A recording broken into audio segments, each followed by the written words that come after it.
Welcome back to Eternal Perspectives, the podcast edition. My name's Leland, your host and the author of this Cosmism Manifesto, and this is episode/chapter 12. It'll be titled The Scriptures and an Electric Universe, Part 1. And I wanted to do it all in one episode, all of these scriptural examples, just to kind of put up some pillars of support for our new eternal perspective that we've been building.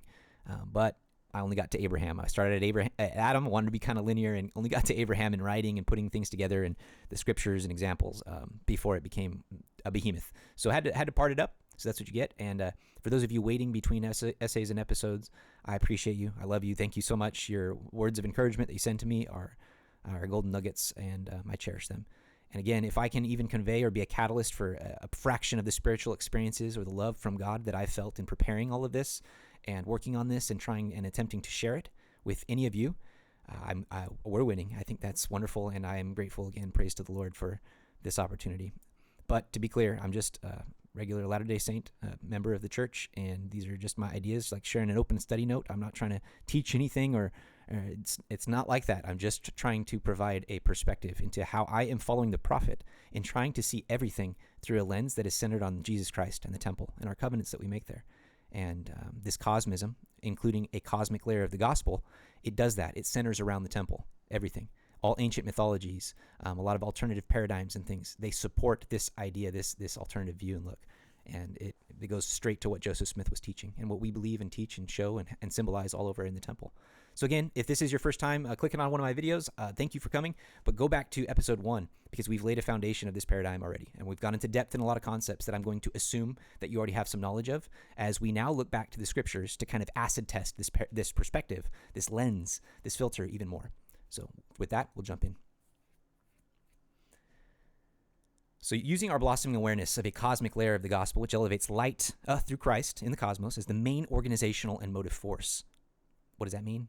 Again, I'll repeat what we've been going over a lot. This is placing light and electromagnetism before gravity in the physics of cosmology and of astrophysics and that kind of thing. It's a very subtle foundational change. But this is the crux of the problems of what modern astrophysics and cosmology is in crisis about, is including what the new telescopes are seeing is plasma electricity and great magnetic fields and forces at play that they didn't previously account for in their theories. So this is the crisis that's happening, and all along there has been an alternative answer to be there to witness of truth. But Babylon is in control right now. Satan's great day and reign is now, and so they are blind to what they don't know. And Joseph Smith was right. He taught these things, and this is what we're basing our paradigm looking at the rest of the world out. We don't care if we're strange or fringe or anything or called whatever. We want to, first and foremost, prioritize the teachings of the prophets and the scriptures. So now we're using this new paradigm and looking back at the scriptures. I think I've elaborated that enough. So let's look back at some of the events in the scriptures that may be deemed mysterious or miraculous generally. Consider this more acid testing of our eternal perspective. Now a side note, and this is just kind of a personal one. Here's some questions to consider at this point. How will this synthesized paradigm of the electric universe, this Melchizedek syncretism that Leland's going on about, and our new neo-catastrophism, right? So molding these ideas of electromagnetism and catastrophism, and looking back at the scriptures, how does this hold up to the rod? So this is our constant acid testing. You ask that in your mind as we're reading through these scriptures and trying to apply and fit and synthesize these things. Okay, let the Spirit work there.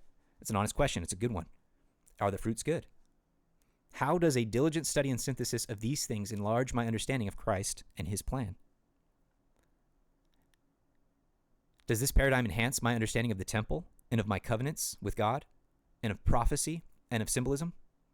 These are kind of the pillared things here that I'm hoping to show that this perspective enhances. It elevates above other mainstream standard, by common agreement in the world, worldly standards. Does this intentional syncretism strengthen my testimony of the restoration through the prophet Joseph Smith? So these are the driving questions that I continually ask myself. I witness that the answers to these questions become obvious in the positive as you engage in the test. The Alma 32, let the seed work, let it plant, and then test it. Test it against the rod. Read through the scriptures again, the canon over and over again with this new perspective, these other layers open to your mind and heart, open to your vision. Okay, that has been my experience, and these examples below are the first fruit of that work and test for me at a general glance. I'm not going to go into specifics of everything. So I'm confident that this list of scriptural events and doctrines that we're going to work through from my own notes is going to be a fraction of what it could and eventually will be. But the main point of this essay is to provide many different examples of how our restored cosmism perspective sheds additional light and depth to the witness of the scriptures. It further illuminates them. Pun intended. Yes. Please do subscribe to my newsletter here. I don't know what I'm going to do with it or what it works, but if you're into this, that's the best way to get these when they're hot and when they first come out.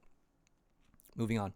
Some of these events will require their own dedicated and focused study individually because there's just so much to say and so many rabbit holes to go down once you begin to look, okay? And I don't want the weight or responsibility of having to do that, so I'm kind of just throwing out a big, like I said, shotgun glance at everything that this applies to, and I'm hoping a lot of you are inspired to take these dedicated, focused dives on specific events, and we can all come together with more detail to paint the picture. So again, consider that this is supposed to be a general guide. I'm going to go specifically into a lot of things, but just keep that in mind. That was my intention starting this. So let's see here. So consider their mention, or as I mention them here, just kind of off the top, because there are a lot that I haven't written down, but that I think about a lot. Maybe they're not strong enough for me to, write down yet, but consider their mention just a possibility for future elaborations by someone at some point. Whether that's me, whether that's you, whether that's someone else, but more so, consider this as an invitation to you to explore them in depth for yourself. I'm ultimately just identifying an abundance of what I find to be compelling evidence in favor of an electric universe or light-focused, tuned, and synthesized paradigm.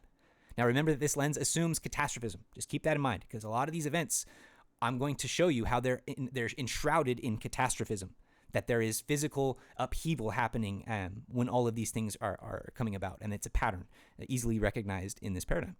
So this shift brings the restoration of the gospel of Jesus Christ and its teachings of the prophet Joseph Smith further into the light as the truth above all else. These connections, they demonstrate to me a coherent cosmology that creates harmony of both ancient and modern traditions and witnesses, while simultaneously expanding my understanding of prophecy and doctrine.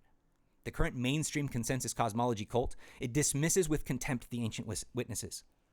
Just as with Thales of Miletus, as we've explored before, around 600 BC.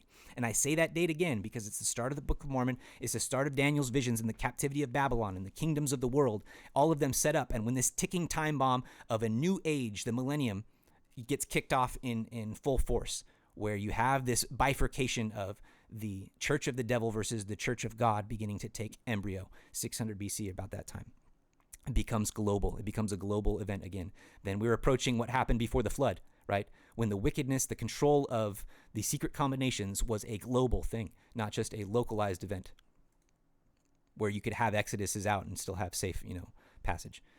We're in a pre-Noah time now, and that's why I mentioned this. So their goal, which is, I'm talking about current mainstream consensus cosmology, their goal is to sever a connection to the mythologies and religious witnesses and traditions of the past in favor of new philosophies of men mingled with scripture.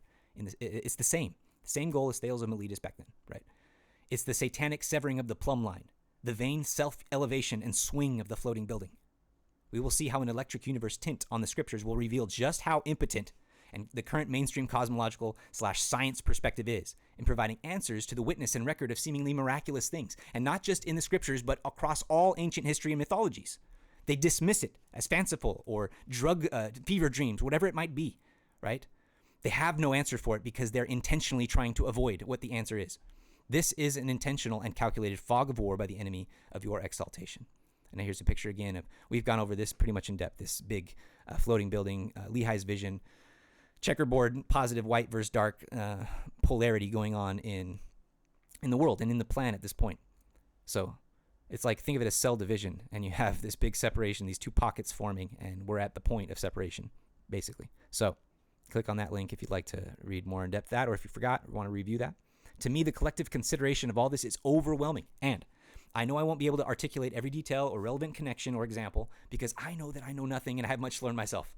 Remember, I'm just a guy. So I hope this grows and breathes and expands and inspires in time. Here's a preview of the scriptural events or topics that we're going to start with. So part 1, this whole essay is going to include from Adam about to Abraham. We'll start first with a general kind of blanket study or statement on the body electric and how things having to do with resurrection, transfiguration, translation, and healing, those types of miracles or events in the scriptures, they're dead ringers for this electric paradigm that we're synthesizing into the gospel, right?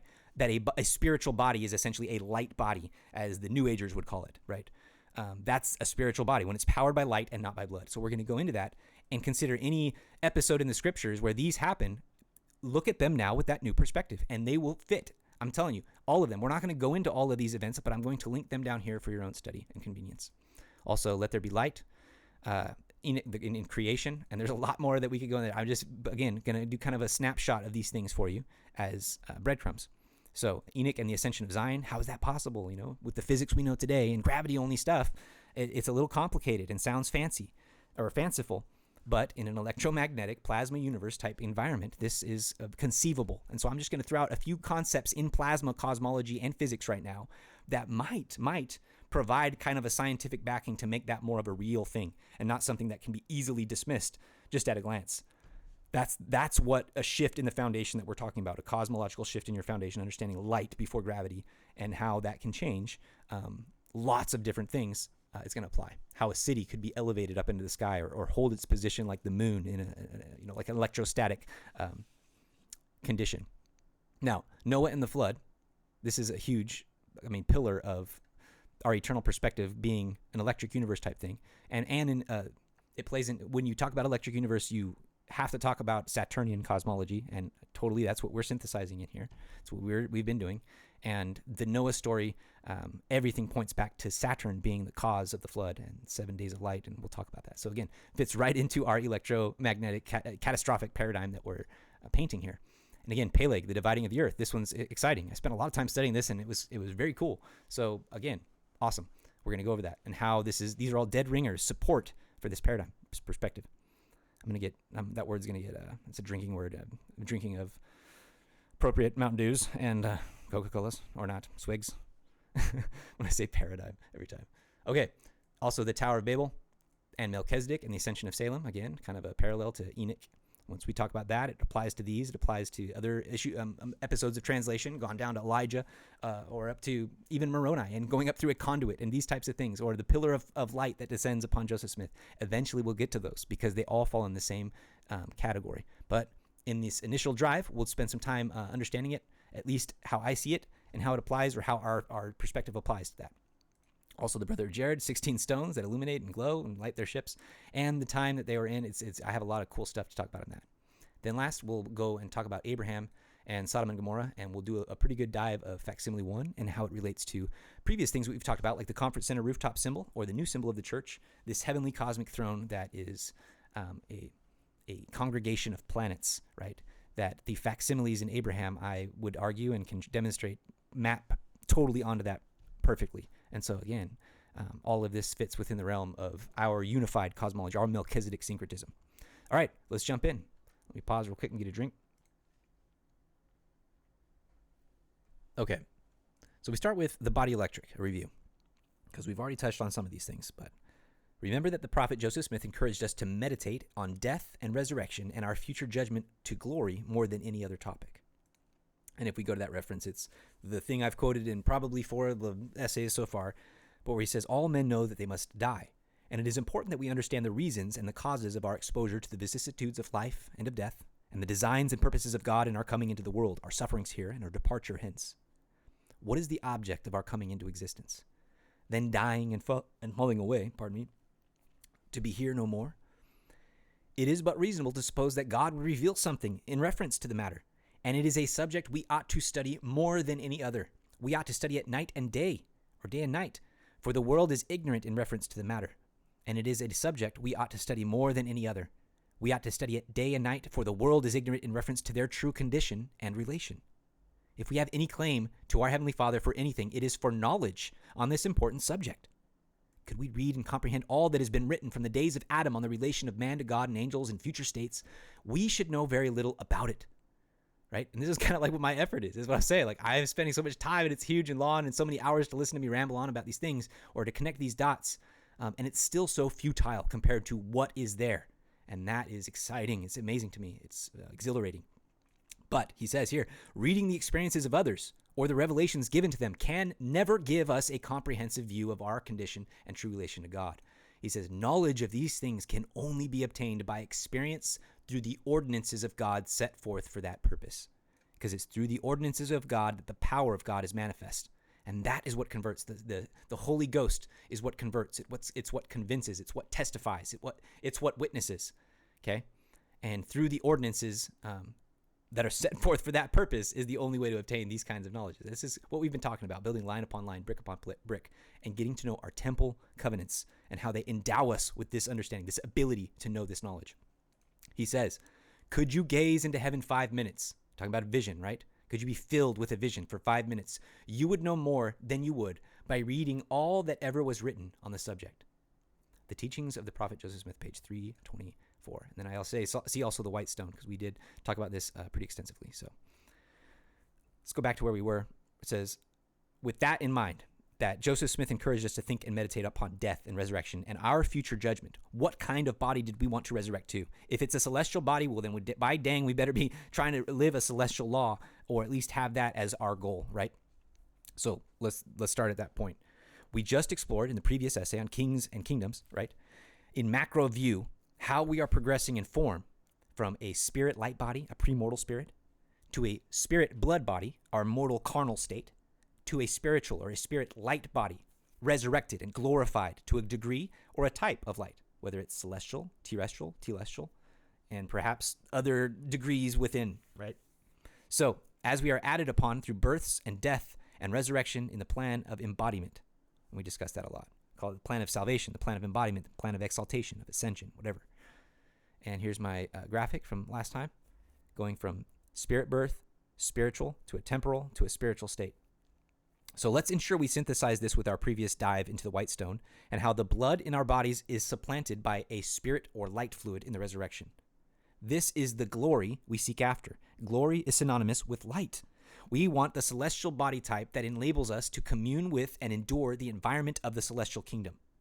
A body of this type of fluid would be considered a spiritual body. And now again, 3 quotes from 3 prophets of these latter days that support this doctrine here.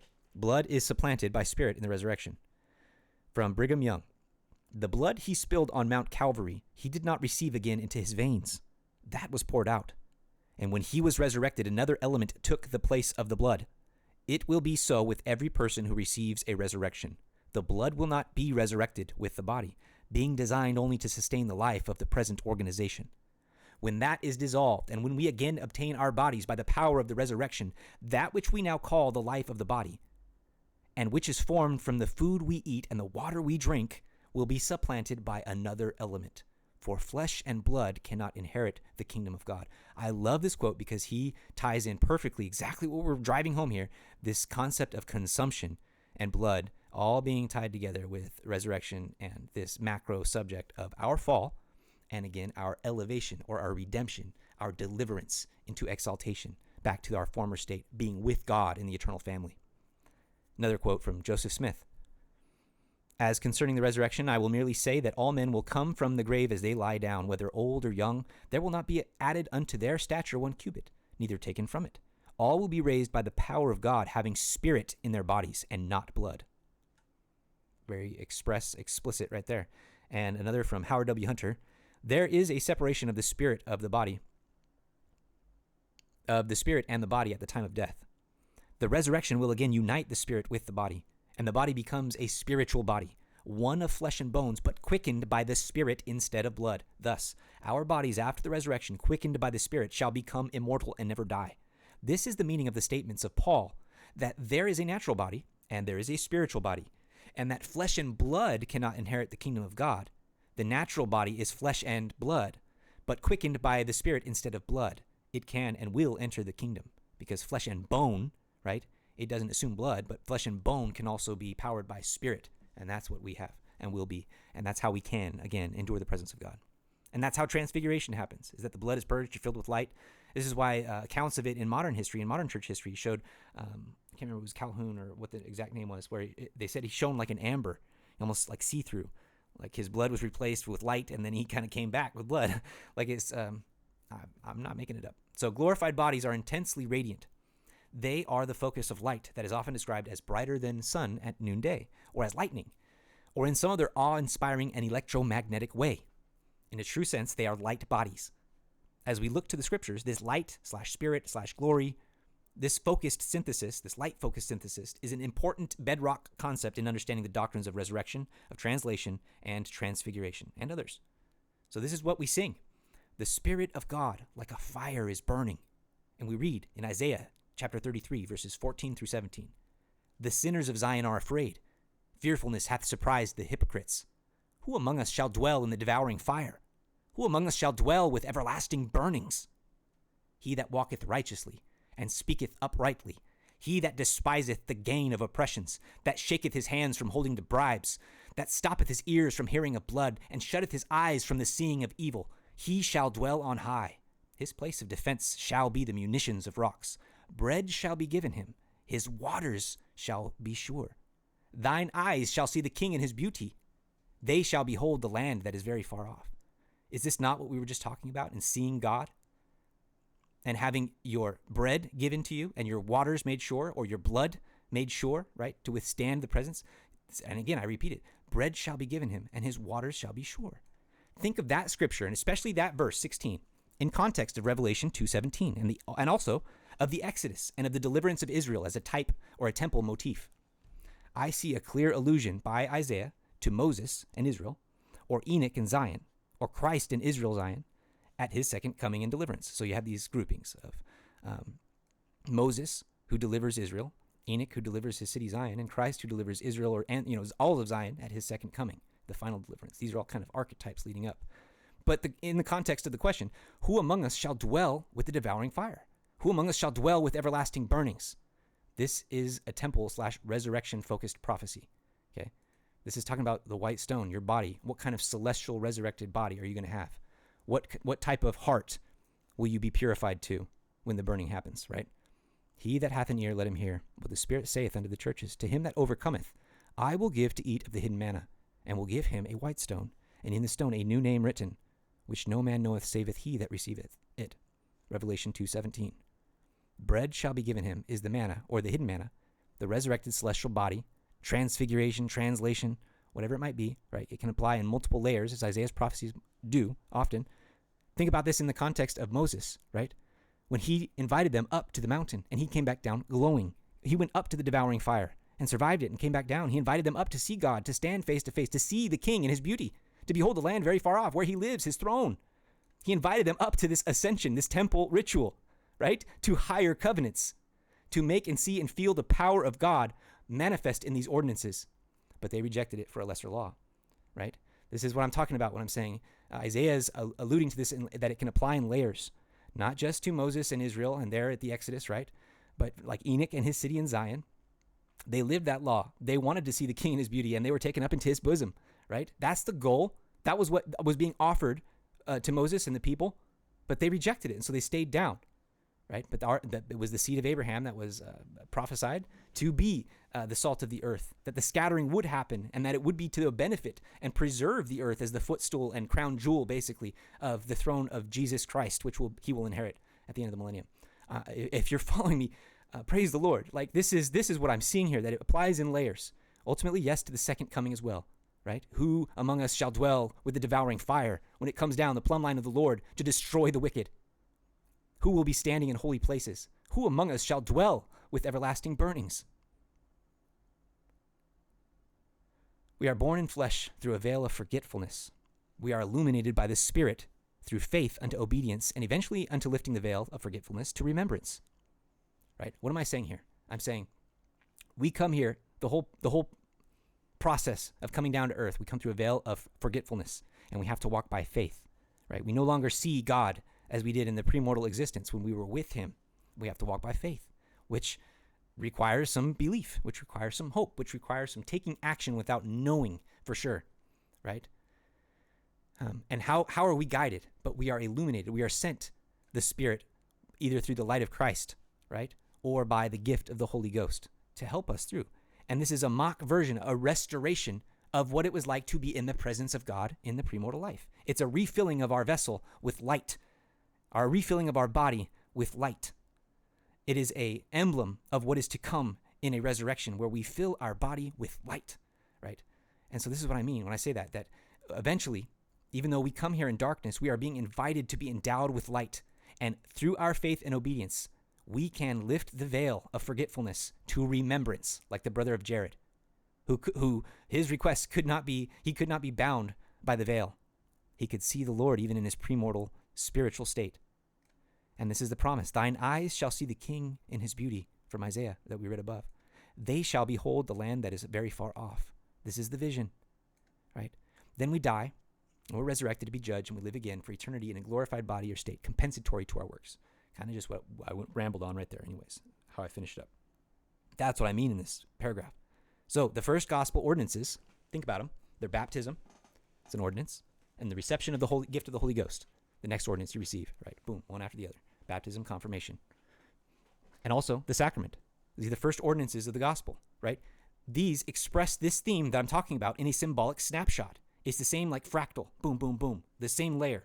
They are ordinances of rebirth, resurrection, right? That's what baptism is. It's a resurrection through a death, a burial, a ritual in baptism by immersion in water for the remission of sins, right?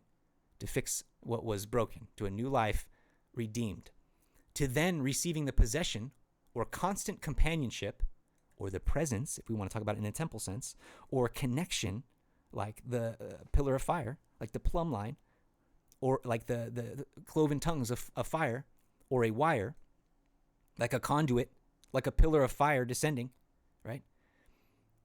We receive that possession through the gift of the Holy Ghost and by the laying on of hands as a likeness and access key to the celestial light or glorification available in the resurrection. So this is a snapshot.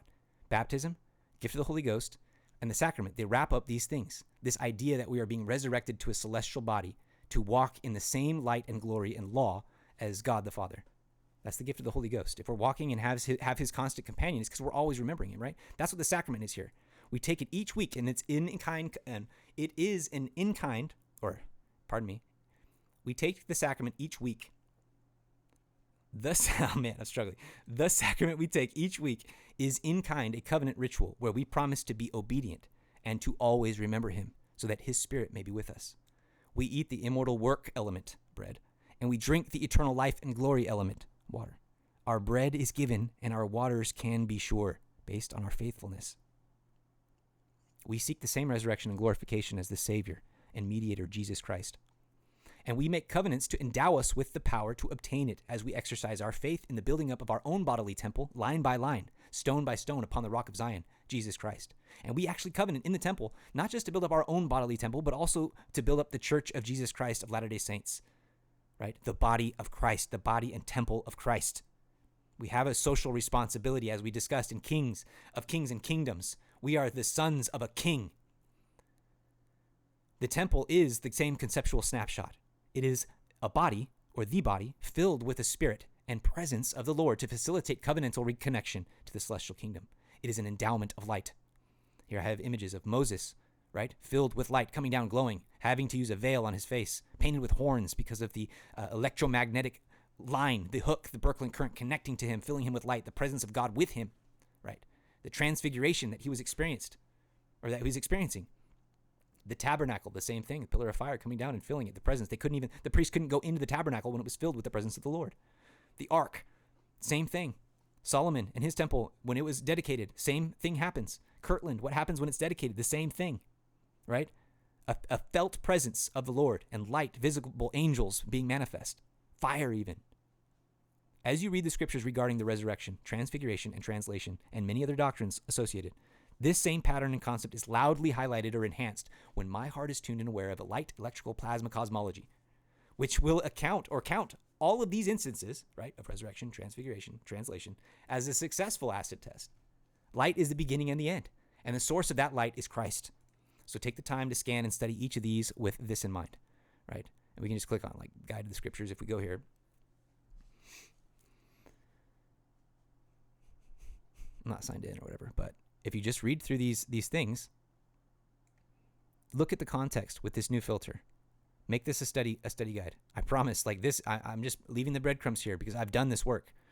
This is a successful acid test. That's why I'm saying this in such a general manner and sweeping manner. We're not going to go into each specific instance, but that's for you to go into and to delight as the Spirit starts to connect dots for you with this open framework in mind.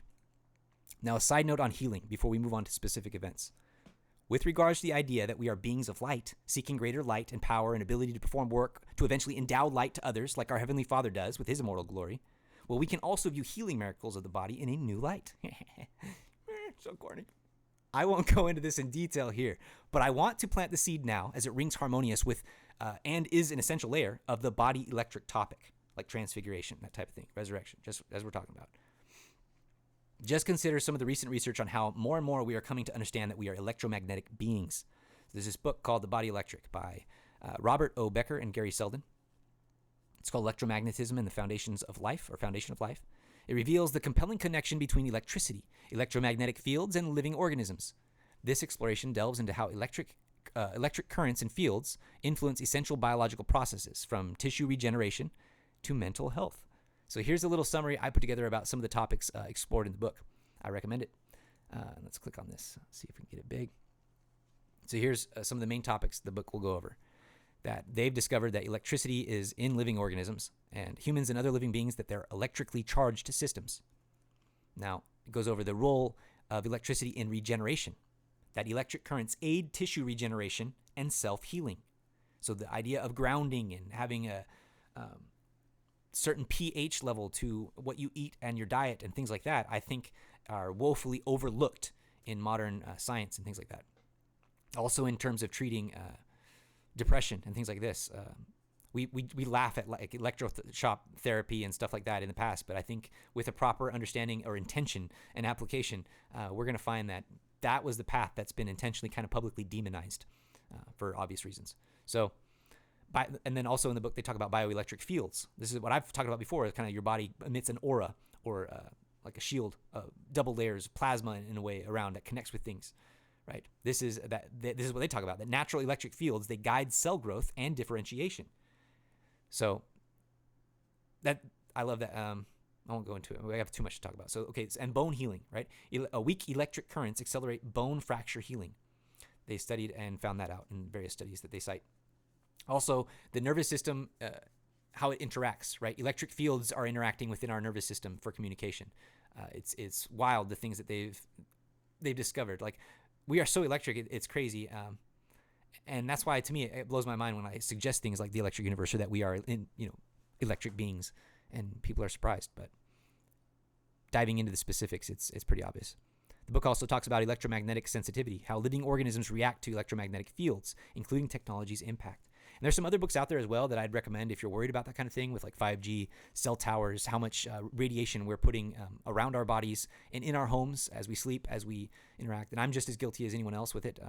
Probably going to have some testicle cancer or something with how close these high-powered phones, 5G phones now, have been to my pocket area for so many years. I think that's something that, because we've neglected it, we're going to face some consequences long-term down the road that we didn't understand, or that generally wasn't being looked at with the intensity it should be. So also balance for health, again, maintaining proper electric balance. We talked about that, pH levels, stuff like that. Mind-body link, right? That that the brain is electrical, and it has processes that are linked to mental health and conditions. We talked about that before. Healing potential with electromagnetic fields, how they can aid in various medical cases they cite and study. And also just the whole idea of holistic health kind of talks about that. Merging how biochemical and electrical aspects, when considered, bring that more holistic approach to it. So a good book. Again, I'm just saying that this is the trend. The world is going to eventually have to adopt the truth, no matter what it is. And it sounds like and feels like this is just more confirmation for the things that we're talking about already in our scriptural prophetic sense. So while I can't detail the molecular particulars, right, or the specifics regarding how miraculous healings happen that Christ might have performed in healing the lame or giving sight to the blind, or those types of things. Our light-focused paradigm, though, it gives us a consistent and robust theoretical framework for scriptural healings to exist and to be perpetuated by individuals who are filled with light, truth, or power, and authorized by God's priesthood to administer it in various degrees, either through healing, ministering, or through ritual ordinance. Right? So I'm just saying that it exists, it's there, that kind of thing can happen. Healing, I think there can be like a concentration of electricity in an interconnected world and space, where things can happen instantaneously, or particles can obey because they're all interconnected in that way. I just am saying that the electric idea of things leaves healing and this type of stuff, these types of miracles, very much within the realm of comprehension eventually here, that we're getting close to understanding how it might be possible, I think. And obviously when the millennium happens, we will know. It's not going to be a mystery. So I expect that we should be inching closer to that understanding, and I see this as kind of confirmation of that. So let's dive into some specific events. Okay, the first, let there be light. If I'm going to claim that we should seriously consider and understand that light is the motive and organizing force in the cosmos, well, it would help then if the creation story in the scriptures supported that, right? And they do. I'm going to spend a little more time here on this one, so hold on. We read in Genesis 1:11 through 5. Is that right? No, it's 1 through 5. I just typed it wrong there. Dang. Where we read, "In the beginning, God created the heaven and the earth. And the earth was without form and void, and darkness was upon the face of the deep. And the Spirit of God moved upon the face of the waters. And God said, 'Let there be light,' and there was light. And God saw the light, that it was good. And God divided the light from the darkness. And God called the light day, and the darkness he called night. And the evening and the morning were the first day." And I have these awesome pictures here from an artist in the 1500s that depict a vortex-type electromagnetic let there be light situation that is going to translate, or that looks and supports exactly what we're going to be talking about in terms of how does plasma, electric universe cosmology, explain this creation that's being described here? Well, perfectly, actually, through a Birkeland current Z-pinch, or light flows through and collects matter or organizes matter in a concentrated Birkeland current, or a tube of light, right? So this is kind of what we're seeing here in these depictions as well, where you have light and then the organization of matter within that light. It's drawn in, it's pulled together. So when it comes to electric plasma universe cosmology, stars and planets are typically organized in plasma Birkeland current Z pinches. Let's review this just to get familiar with it, and then we'll apply it again to Genesis there in the scripture. So this just shows you have magnetic fields that are pinching together plasma, and in doing so, matter is organized in intense heat in a plasma environment where electrons are more freely exchanged between things, and transmogrification, or morphing of, what's the word? Just say the organization of matter can happen. What's the word I'm thinking of, though? It's an alchemical word. When it comes to me, I'll bring it up. But all right, let's hope I don't have any internet hiccups. I tried this already and previewed, and I hope it went well. But we're going to watch this video from my friend. I'm going to turn it up speeds to about 125 just to help us. I think once it gets loaded, it should go smoothly for us. But this is just kind of an understanding of Birkeland currents.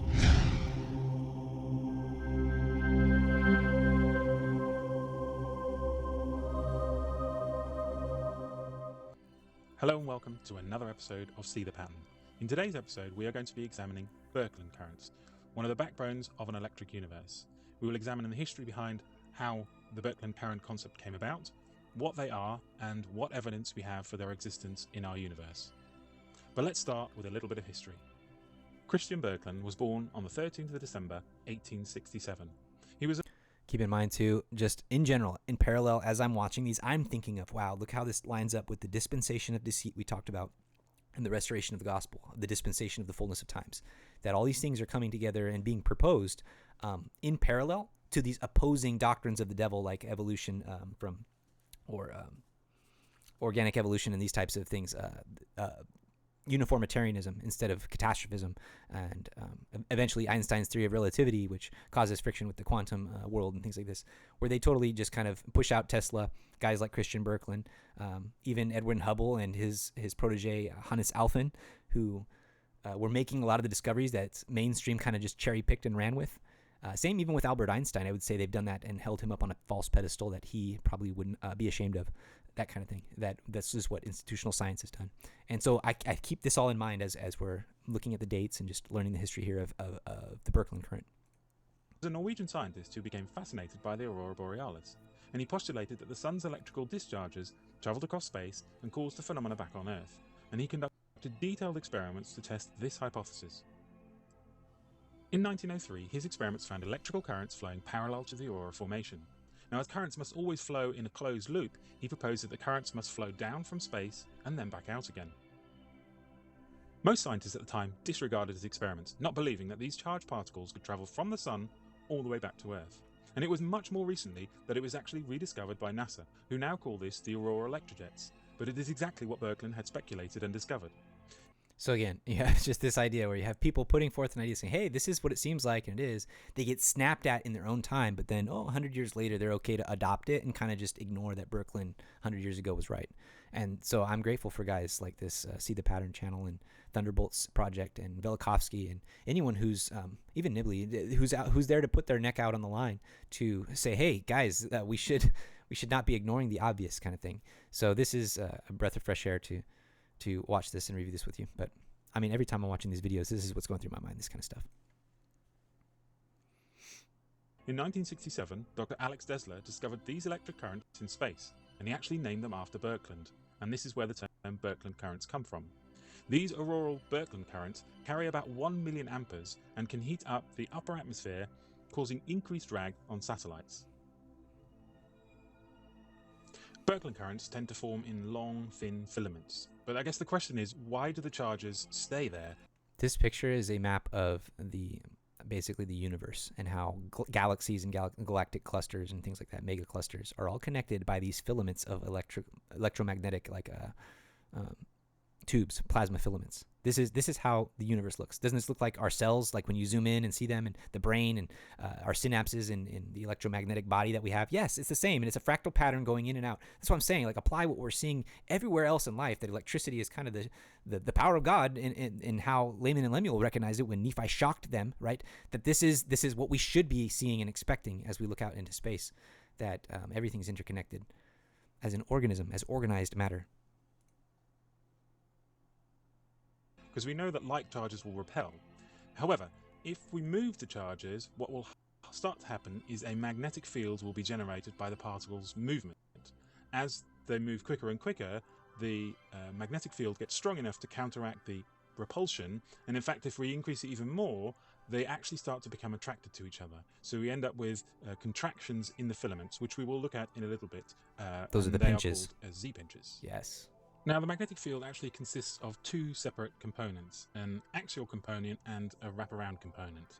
He means axial. It means this going along an axis, right? And then a wraparound component. And as you can see in the diagram, in the center,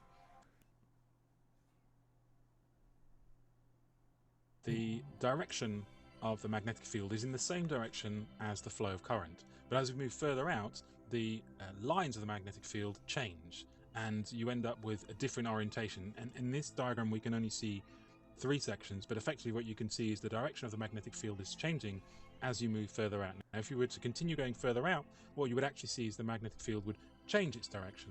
And that creates a very interesting effect, which means that actually you create different elements which will rotate in different directions within that sheath of current. Now, before we move any further, it is important to understand some very basic concepts about planets. I just want to pause. I have up here, this is Don Scott's model of the Birkeland current, and this is what he's saying too, that Birkeland currents are when plasma is restricted into sheaths by these oscillating electrons, right? This power surging through. There's an electric current surging through. It constricts and makes these tubes of plasma, these like sheaths, these birthing canals, essentially, okay? And they appear like this, right, in rings that are concentric and rotate in opposite directions with different charges and things. And what they're finding out in galaxies as well, that they share and show this same type of spiral shape where you have lighter elements like helium that are being shown out on the outer edges of these currents, because they're just giant electrical plasma currents, and it's sorting matter on massive scales. Like Don Scott's videos, he shows how mainstream science, with their things that they put out there as mysterious, like they just saw some galaxies where they noted that there were stars high in helium, like super high in helium, all along the outer ridges, and it didn't make sense to them.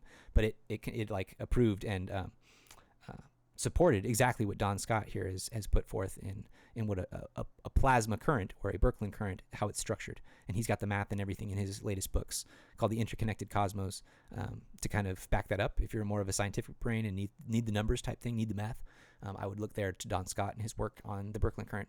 But look at this now. We've talked about how this looks like circles within circles, and also planets, when they're lined up polarly, right, can look like circles within circles.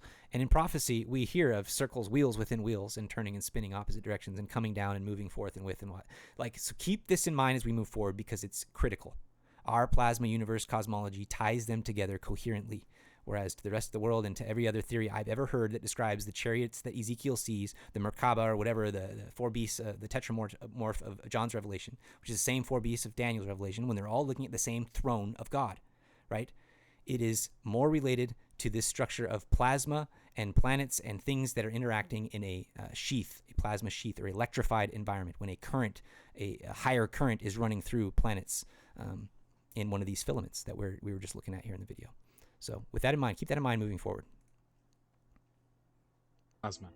Plasma is defined as an ionized state of matter. Plasma can operate in three very distinct modes. The first one is called dark mode, and here the plasma has a very low current density, a low electric field, and it is not in an excited state. It's not visible, and it's extremely difficult to actually detect it. An example of this would be our own ionosphere, where we actually use the ionosphere to bounce radio waves off so that you can actually hear radio. That's what ham radios do, shortwave radios, as well as, if you're into the conspiracy stuff, HARP. That's what they're shooting energy into, is the ionosphere, where there's plasma in dark mode that they're bouncing signals off of. All around the world. Now the second mode is called glow mode, and here the plasma becomes more excited and starts to glow. This The would be current the density auroras. is increased as the electric field starts to drop. An example of this includes neon signs and also the sun's corona. Now the final mode is called arc mode, and here the current density continues to increase as the electric field drops, and the temperature of the plasma increases and arc discharge takes place. And this can either be in the form of arc lightning or what they call an arc flame. Welders, stuff So like let's that. take an example of a normal Birkeland filament. If the current is travelling slowly enough, the plasma will actually be in dark mode. As the plasma current starts to increase, either by moving faster or with an increase in density, the magnetic field will start to get stronger. And as it gets stronger, the size of the filament, the width of it, will start to contract, which will start to increase the density as well.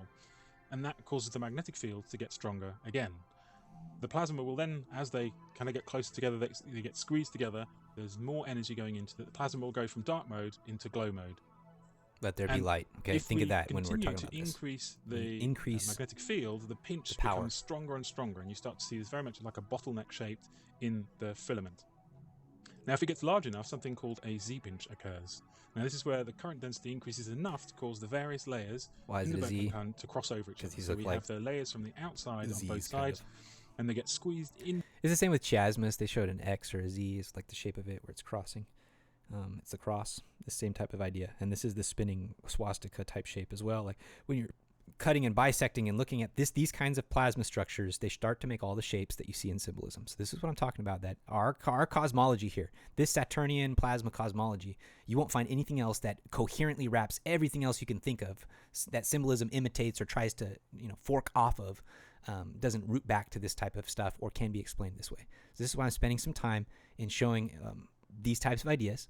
Also, these channels that I'm providing here, I mean, if you're interested, they've got so much content going in and exploring these ideas. And this guy especially, you see the pattern, he's pretty critical of stuff. And he'll go into lots of different theories that, I wasn't even aware of in terms of electric plasma cosmology and things. And he's very historical and pretty accurate, and love his stuff. So again, I couldn't recommend it enough. But I'm leaving these here so that you can, when I'm writing my essays or whatever else, or maybe you can write your own, right? But that these sources should be explored, unless I'm pretty explicit about being careful, right? But here, this channel is pretty innocent and great. No, not gospel-centered or anything, but just for this type of idea and instruction, it's amazing. Together until effectively they're crossing over each other. And at that point where they cross over, it's sort of a funny sort of Z shape, but it's like a double Z shape. And that can cause, in the center, the plasma to go from not just glow mode, but it now starts to go into arc mode. And from the outside, it looks like it's been kind of squeezed in the middle with kind of a very bright glow in the center. Now, it is theorized that these think about like a gathering can get so energetic that it can actually cause fusion to take place. And in fact, this is one of the methods they are looking at to create fusion in laboratories. So, other than our own aurora borealis, what evidence is there that these Birkeland currents actually exist out in space? Now, actually, there are many structures which present the hallmarks of both Birkeland currents and Z-pinches. So let's examine a few of these. So let's start off by looking at the Ant Nebula. When we look at the diagram, we can see a clear filament structure with a distinct pinch point at the center. Now, the outer sections of the nebula are dark, showing plasma in dark mode, and as the current density is increased... Just think again how this is the squatting man shape. This is the same shape that we are seeing vertical in a lot of the petroglyphs and things that were the lightning bolts that connected between planets on a smaller solar system scale, where this we're looking at is galactic massive scale, right? This is a giant tube. If you have one end coming in here and being pinched with star formation, planetary formation, filamentary, all that stuff, the excitement of matter, the gathering of matter, the organizing of matter is happening here in these bright spots. And the rest of the world is going to be like, oh, it's dark holes and black matter and darkness and blah, it's a mystery and everything's going to be sucked into that thing. It's not true. Increasing as we move It's a towards the creative center, we can see center. clear filament structures which are switching to the glow mode. And at the center where the Maybe the pinpoint wicked are is, being burned, right? we can see plasma is switching into the arc mode because there's a very bright center point. Astrophysicists tell us that this object was actually created by a binary star ejecting material over time. Now, if this really truly was the case, why would the structure have such an abrupt pinch at the center, and why would the material always eject along the same plane and not everywhere else? Another example is the M29 nebula. This one's It's beautiful. one of my favorite images, very striking. If you're listening, you It clearly should watch shows the these plasma parts. again in dark mode, in glow mode, and in arc mode at the center, where we can very clearly see the pinch point. Interestingly enough, in this image, we can also very clearly see a sheath structure. So we can see from the center, there's like a green glow Like a outwards, garment. and then within this, there is another fleece. structure, clearly showing this idea of these different sheaths within the Birkeland current. And again, striking image, center point, again, what we would expect to see in a Birkeland current. And that Z-pinch at the center, again, big question is, what is that actually doing? And this is another example. Again, this one is the same description. So astrophysicists will tell you that this was created by a binary star. But again, I have the same questions. If that is true, then why is material not being ejected up and down? Why only out along that plane? And how on earth does it create such amazing beauty in that image just from randomly spewing out material between the binary star pair? Next up are the Herbig-Haro objects. And there are Okay. many Now pay attention to this, because we're in the terms of let there be light and creation. We're going to look at it assuming that the Earth was created in an object like we're looking at here, like these pinch type objects. This is called Herbig-Haro, and so what I'm going to show is one idea of how the electric plasma cosmology could support the biblical event of let there be light and this creation happening in a Saturnian Genesis as well. different examples of these types of objects, but here we see a large plasma filament being ejected from an object over time. Now, could this plasma be flowing out along a very strong Birkeland current, going from dark mode to glow mode, and are those brighter points that we see, are they actually Z-pinches where arc discharge is taking place? Now, another question when we look at this image is the regularity at which those bright spots occur. Again, is the regularity, are we seeing some sort of standing wave being set up within the Birkeland current, or it interacting with something in its environment that creates these events? And again, it brings to mind some of the articles that have been written about stars forming on chains. Is this potentially a chain? What he's talking about are articles that are being written right now in popular science. This is what I'm saying, that popular cosmology really is in crisis. They just don't pop. They're not out there admitting it openly, right? In some places they are. I think I even saw Michael Shermer, on Twitter recently promoting an article that said that. Thank you to whoever linked me to that, because what a turn, right? Because the dude totally sour-eyed the electric universe when he took a look at it like 15 years ago. But now everything that they said is starting to come to pass in cosmology. So just very interesting in my mind. I take all of these little nuggets, and because I've been aware of this for a long time, again, they support my faith, my witness that I went out on a limb to kind of look at these things. And now all of a sudden, there are lots of examples that are that we observe, and through experimental science and things, that are validating these ideas over what was popularly pushed on us. So Being just formed a where side those point. brighter points will eventually be stars? The final example I want to leave you with is actually much closer to home. It is our own Milky Way. Now, normally we say that our Milky Way is a very quiet place when compared to other active galaxies, but scientists have recently discovered that this may not have always been the case. In 2010, Fermilabs discovered what they termed as ghostly gamma-ray bubbles, extending out from the centre of the galaxy perpendicular for some 27,000 light-years. Now, could this be the remains of a Z-punch which formed our galaxy? So effectively, would the current be coming in along that bright line, Birkeland coming in and then going out on the bottom axes, and our galaxy would form at the center, just like we saw in the Ant Nebula, but this is turned on its side, and a Z-pinch would occur at the middle, and would that Z-pinch create a galaxy? And as we've already seen in previous episodes, these filament structures exist throughout the universe. So could it be that these filament Birkeland currents create the galaxies, which then create the stars? Again, that's something I want to cover in future episodes, talking about how potentially in an electric universe, galaxies and stars might form. But for now, I hope you've enjoyed this brief look into the backbone of electric and or plasma universe.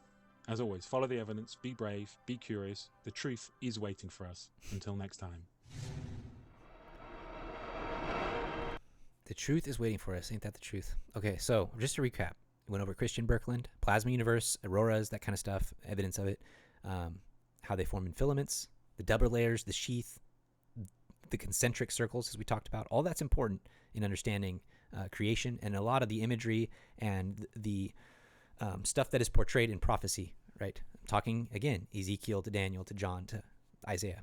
So doing the work to understand these things will pay dividends. This is why I'm going to the lengths to include this kind of stuff. It might be too scientific for some, okay? Bear with us, please. Listen and collect what you can. Listen and get through it. Just look at the pictures, soak in what you can. I promise the Spirit will do wonders. And determination helps too. Watch some of these several times. Look up the words they're using. Look up some of the concepts. Pause the video and go check what they're saying. Look for other sources. Like they said, like he said, be curious. You know what I mean? Like this is what I'm presenting. I'm not going to teach you everything, and I'm not here to do that.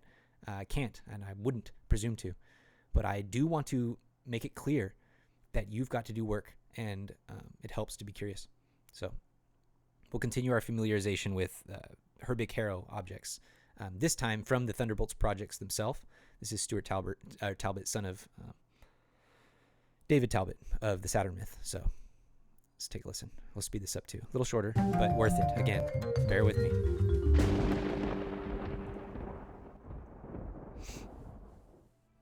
One of the strangest phenomena observed in the universe is the explosive jets seen blasting from objects of all sizes, from the collimated jets of active comets, to the water jets of the Saturnian moon Enceladus, to the bipolar jets of stars, to the unfathomably vast jets of galactic nuclei.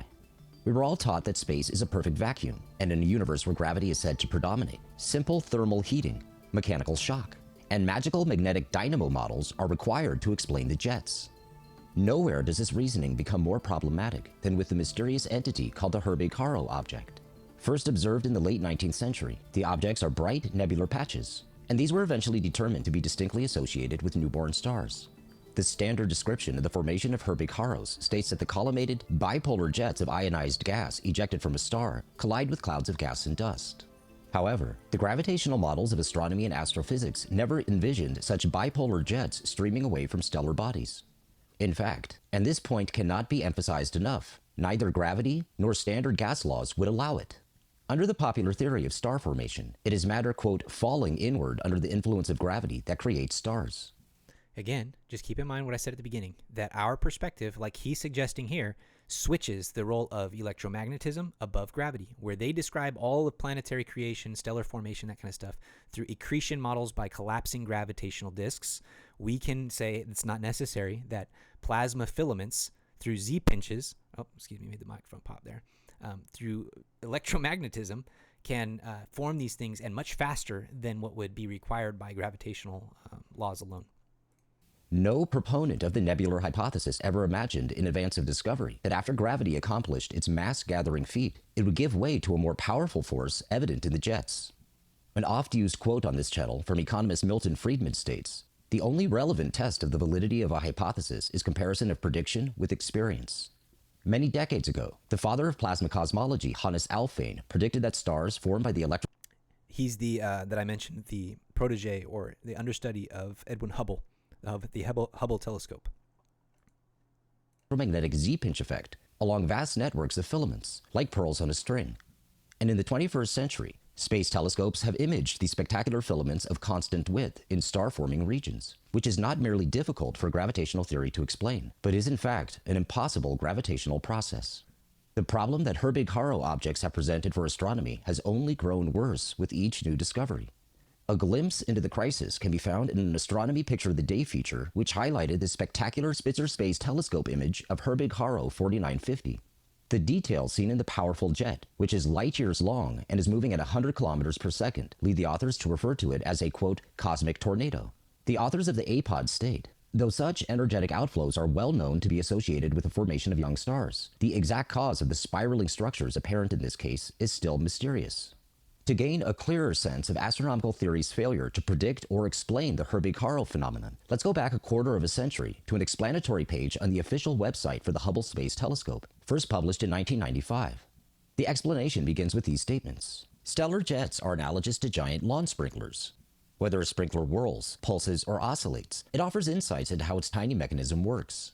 Likewise, stellar jets, billions or trillions of miles long, offer some clues to what's happening close into the star at scales of only millions of miles, which are below even Hubble's ability to resolve in detail. Of course, it seems unlikely that turning on a lawn sprinkler, regardless of its size in outer space, would produce a phenomenon similar to a cosmic jet. As we look further, the inappropriateness of such analogies becomes more understandable, since gravitational theory is required to explain something that, under its own reasoning, simply should not exist. The authors state, material either at or near the star is heated and blasted into space, where it travels for billions of miles before colliding with interstellar material. This statement suggests that the mere heating of material in the vicinity of a star somehow creates a collimated jet, which then blasts through the vacuum of space across trillions of miles. In other words, the phenomenology of the jet's origins is completely unexplained.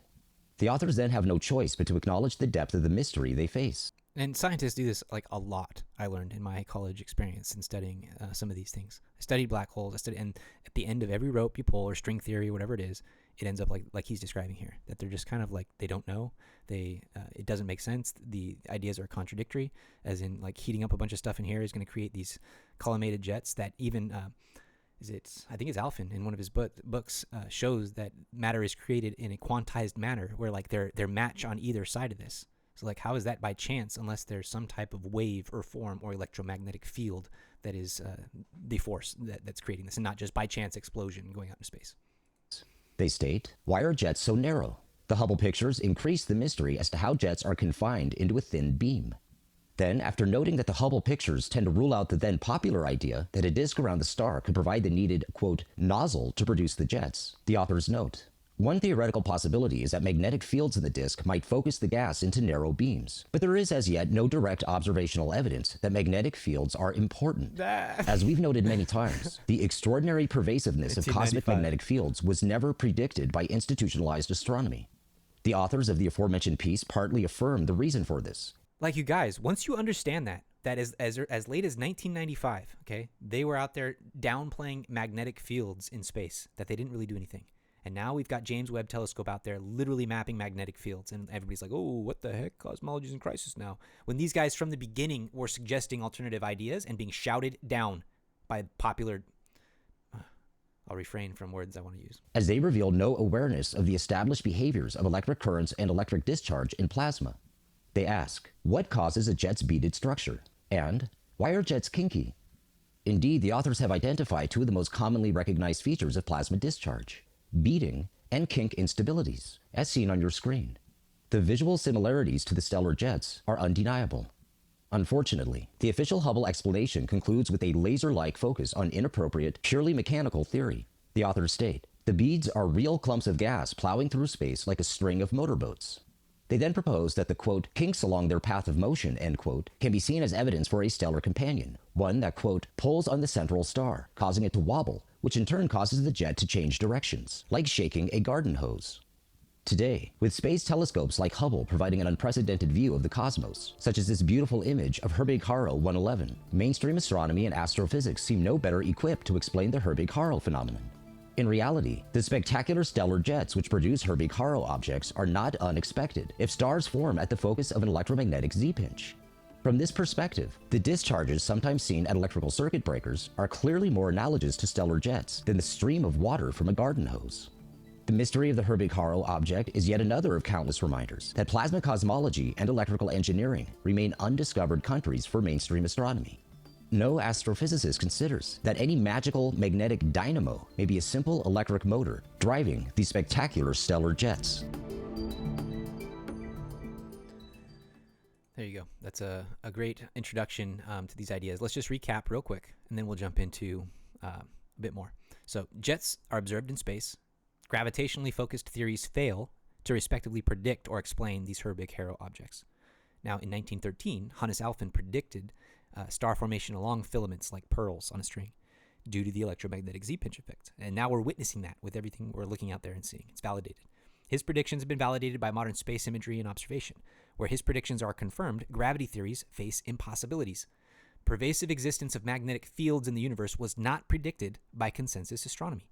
And we talked about this when we talked about Velikovsky's wins and validation for him as well, because that was one of the big things that he had proposed, was that there's an interstellar, so we're talking about our solar system alone, an interstellar magnetic field where the planets were interacting with each other that caused these electromagnetic dialogues of the Passovers, right? It doesn't mean that Venus had to be like within our atmosphere, like the moon close. It could have been just it could have crossed by our orbit, and the plasma that it leaves in its wake, its plasma tail, could have interacted with our magnetic field and caused chemical and all kinds of changes that would have darkened places or caused lightning bolts or all kinds of things to charge our like magnetic environment.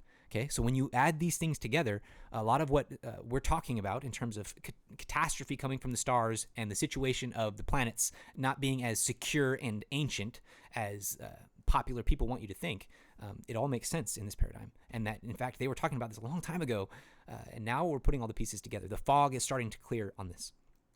So the answer is in the behavior of an electric current in plasma. This is what they're talking about with the Herbig-Haro stuff, right? That it's an electric motor at the very end. What he's saying, that when you attribute that there are currents running at a galactic space like that, or in galactic distances, and that they're the ones that are pinching together matter and producing these jets and magnificent fields and just filaments and things like that. It's light or spirit that's moving through water, if we want to call it that way, where you have the electromagnetic fork, the things that are bringing light and bringing together elements that are moving through a water or a plasma of these elements that are in a state conducive to creation, to being paired and partnered. That's what plasma state is.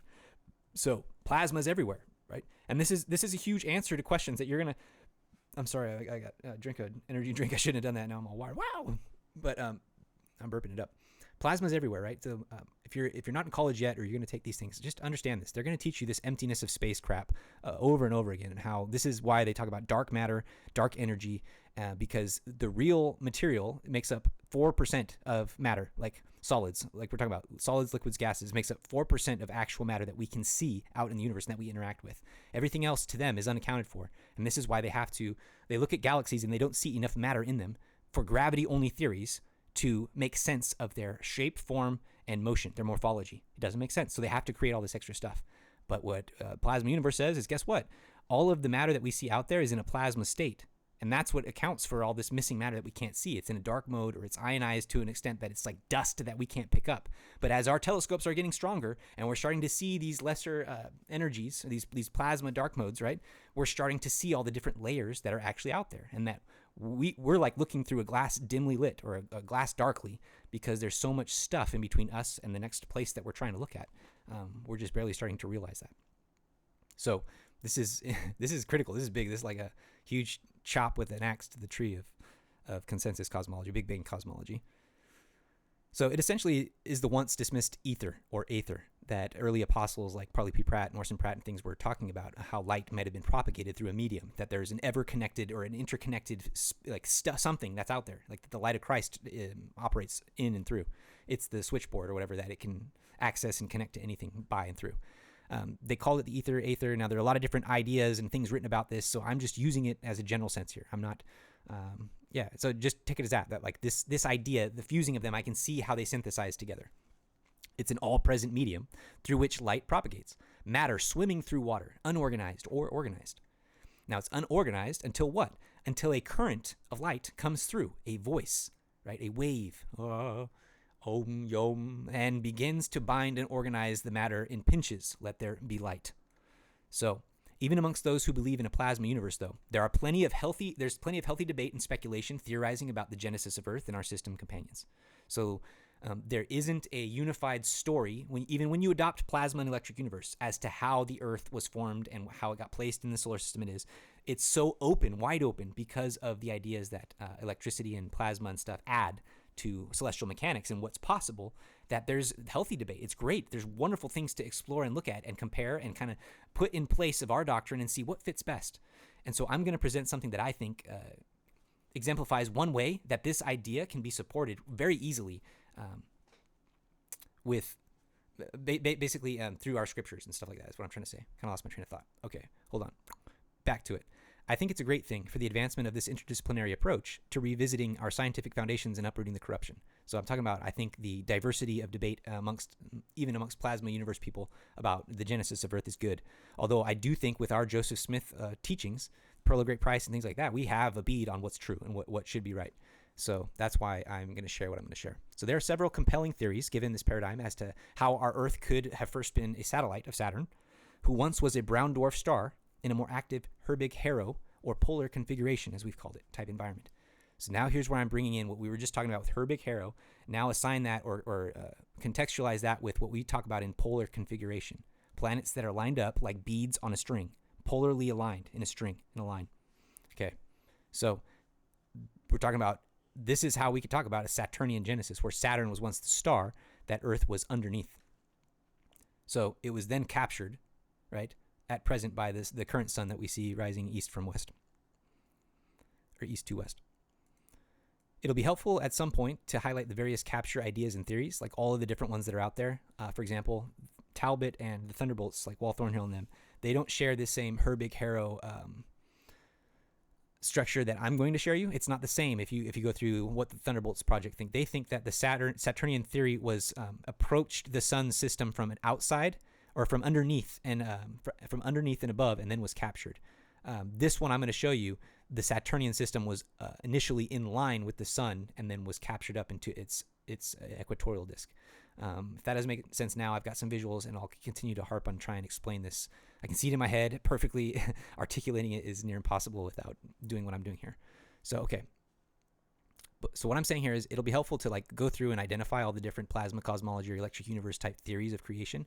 But for now, I'd like to just try and demonstrate one way to envision how the creation story could have played out given a Saturnian electric universe layer. We'll take a look at the final 10 minutes or so of this presentation by Ted Holden and Troy McLaughlin, who are proponents of what they call the Ganymede hypothesis, which is a sub-theory of Saturn theory. Okay, so now we're deep in the weeds, guys. Okay, so this is, if Saturn theory was Saturn cosmology and Genesis was a new thing to you before, these guys take it to another step and say that perhaps life originated from a different moon of Saturn called Ganymede, right? One of the planets that we actually call Ganymede. They think it might be the same one, but that we migrated here to the Earth at some point in ancient history. So I don't dismiss it wholeheartedly, but I do not currently ascribe to that, and there's no need to ascribe to that at the current time, at least how I understand it. So this is why I'm only going to go to the end where they talk about how their creation through a Herbig-Haro situation could have played out. And again, like I said, this is just one example. So don't hold me to this is what Leland believes or whatever. I'm just saying, look at plasma cosmology as a whole, and you can have a whole bunch of different options. All right, I think I've beaten that dead horse.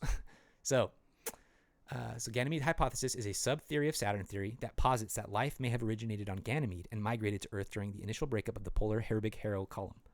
I am not endorsing their theory. It's just one of many that involve a capture, as I mentioned. But their video here will demonstrate how Earth could have started as a close familiar to Saturn in a polar alignment, and then ended up captured into an equatorial orbit around a new star through a series of catastrophic electrical encounters. And now I'm just realizing I repeated myself. I do that often, guys, because I freestyle, and I actually wrote kind of how I would have freestyled that. So, okay, let's jump into it. Here we go. I'm going to speed this up just a little bit. I'll stop it at points. An important element to the Ganymede. And yeah, it sounds a little creepy. They've got space noise in the background, and Troy's voice is very subdued and laid back and calculated, and is a slight accent. I'm not sure where he's from, but just see through it. Please be with me here and watch for the symbolism and how they explain it. He does a wonderful job. The hypothesis is the idea that solar systems are formed from the polar jets of what we call Herbig-Haro objects, and not out of the circumstellar disks of dust and gases surrounding many stars, as accepted accretion theory insists.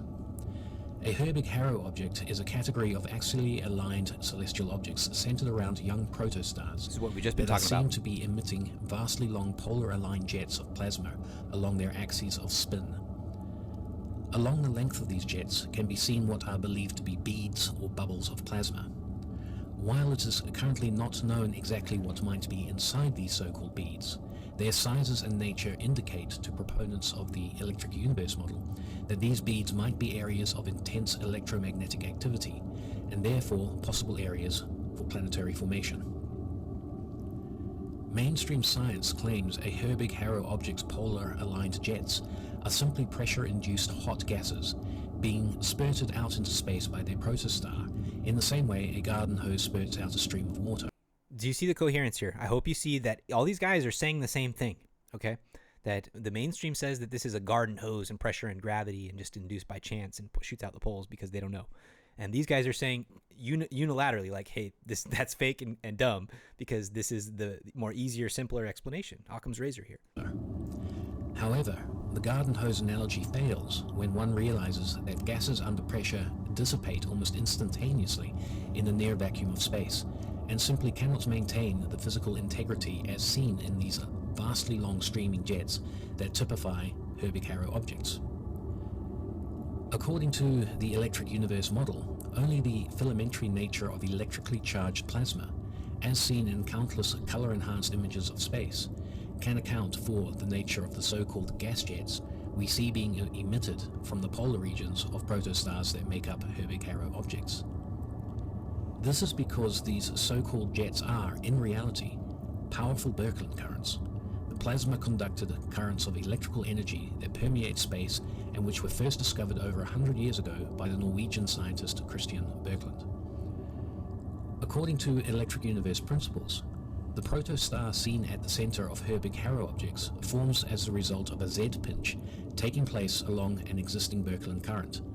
This is actually... The visualizations here are really good. I mean, they're they're not like, Studio Ghibli or like Disney or something like that. Like visually, I'm just saying in terms of how they're describing it, combined with what we've just watched. If you're watching these videos, this is laying out how you can understand stuff moving forward as I talk about them, like Birkeland currents and the polar configuration and planets aligned by the poles and these jets and streams. And you have these rings that form around that are due to the magnetic toruses that are formed around these pinch areas. Actually a type of short-circuiting glorious that is taking place, and not the result of gases imploding under their own weight to trigger nuclear fusion reactions. Most stars can be seen clearly placed along the filamentary strings of plasma that show up in the enhanced space images. Subsequently, stars are to be understood as electrostatic phenomena, according to the electric universe model, and a Birkeland current that undergoes a Z-pinch will produce this kind of effect, along with powerfully attractive Let us go down and organize the matter here, right? Like this is what's going on. magnetic fields, capable of sucking vast amounts of heavy elements into its core. The subsequent plasma beads seen forming further along both the north and south stretches of this Birkeland current are simply lesser Z-pinches, but are still areas capable of generating intense magnetic fields. Okay, this picture right here, focus on, this center one would be the sun that we see in the sky right now, okay, if this is in their hypothesis. What I said earlier about different theories is that others would place maybe a different current, like side by side. There's a current here that runs through our current sun, but there might have been another current that ran through Saturn, perhaps Jupiter, or I'm not sure, Uranus and Neptune. So there might have been another current that turned off, and then the Saturnian nodes, right, the pearls or beads or cocoons, were captured then into the equatorial orbit that we currently are in of the sun. And this would have been these events of like Enoch being taken up during a literal upheaval of Earth and catastrophe, where the mountains are leaping and the valleys are being made low and stuff like that, as well as in Noah's day when there's the flood and a total change of the heavens and the earth, as Peter describes. So this is what we're talking about, and I'll continue to stop and point just to reiterate this very plainly.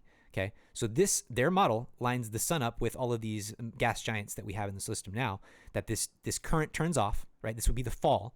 So this is the let there be light, and these things start to be formed. The planets are formed. The first days, all this stuff starts to happen, right? Maybe 1,000 days for each of the different matter layers to be synthesized and things to be seeded, right? Whatever it might be. Maybe this takes billions of years too. Who cares? That doesn't matter at this point, but the mechanism matches, and that this cosmology fits not only what I'm trying to talk about with the electric and plasma universe and stuff, but exactly what Joseph Smith was revealing in the Book of Abraham with Facsimile 2, what the Egyptians believe with Osiris, all of this stuff. We're going to talk about it. So continuing. And therefore able to also concentrate heavy element matter into their centers to form the kind of protocores needed to form planets and brown dwarf stars.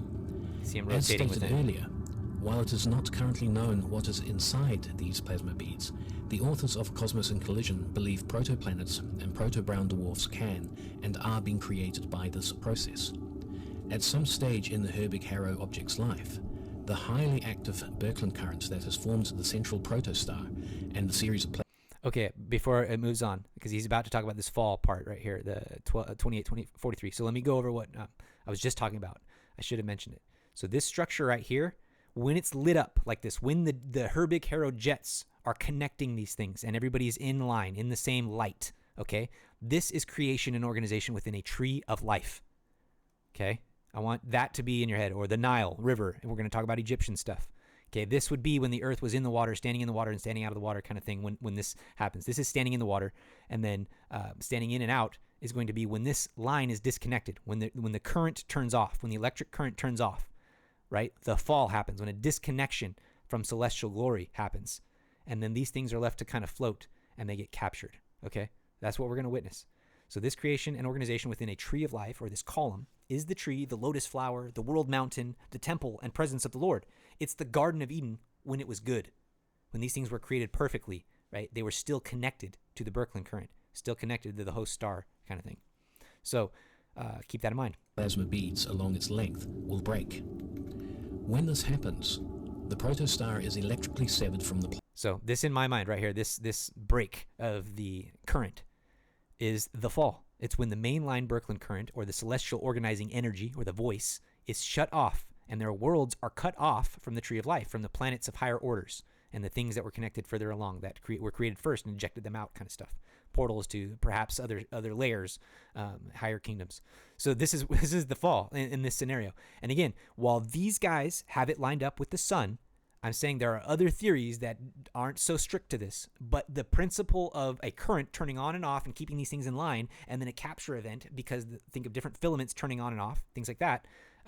That's what we're talking about here. And think about the millennium and how these things could be recaptured and gathered by the turning on of the filament again, or the turning off of the sun's filament, and Jupiter and Saturn, or these other dwarf giants that have been mummified and are dead, might be resurrected and turned on again. The current running through them previously turns on again.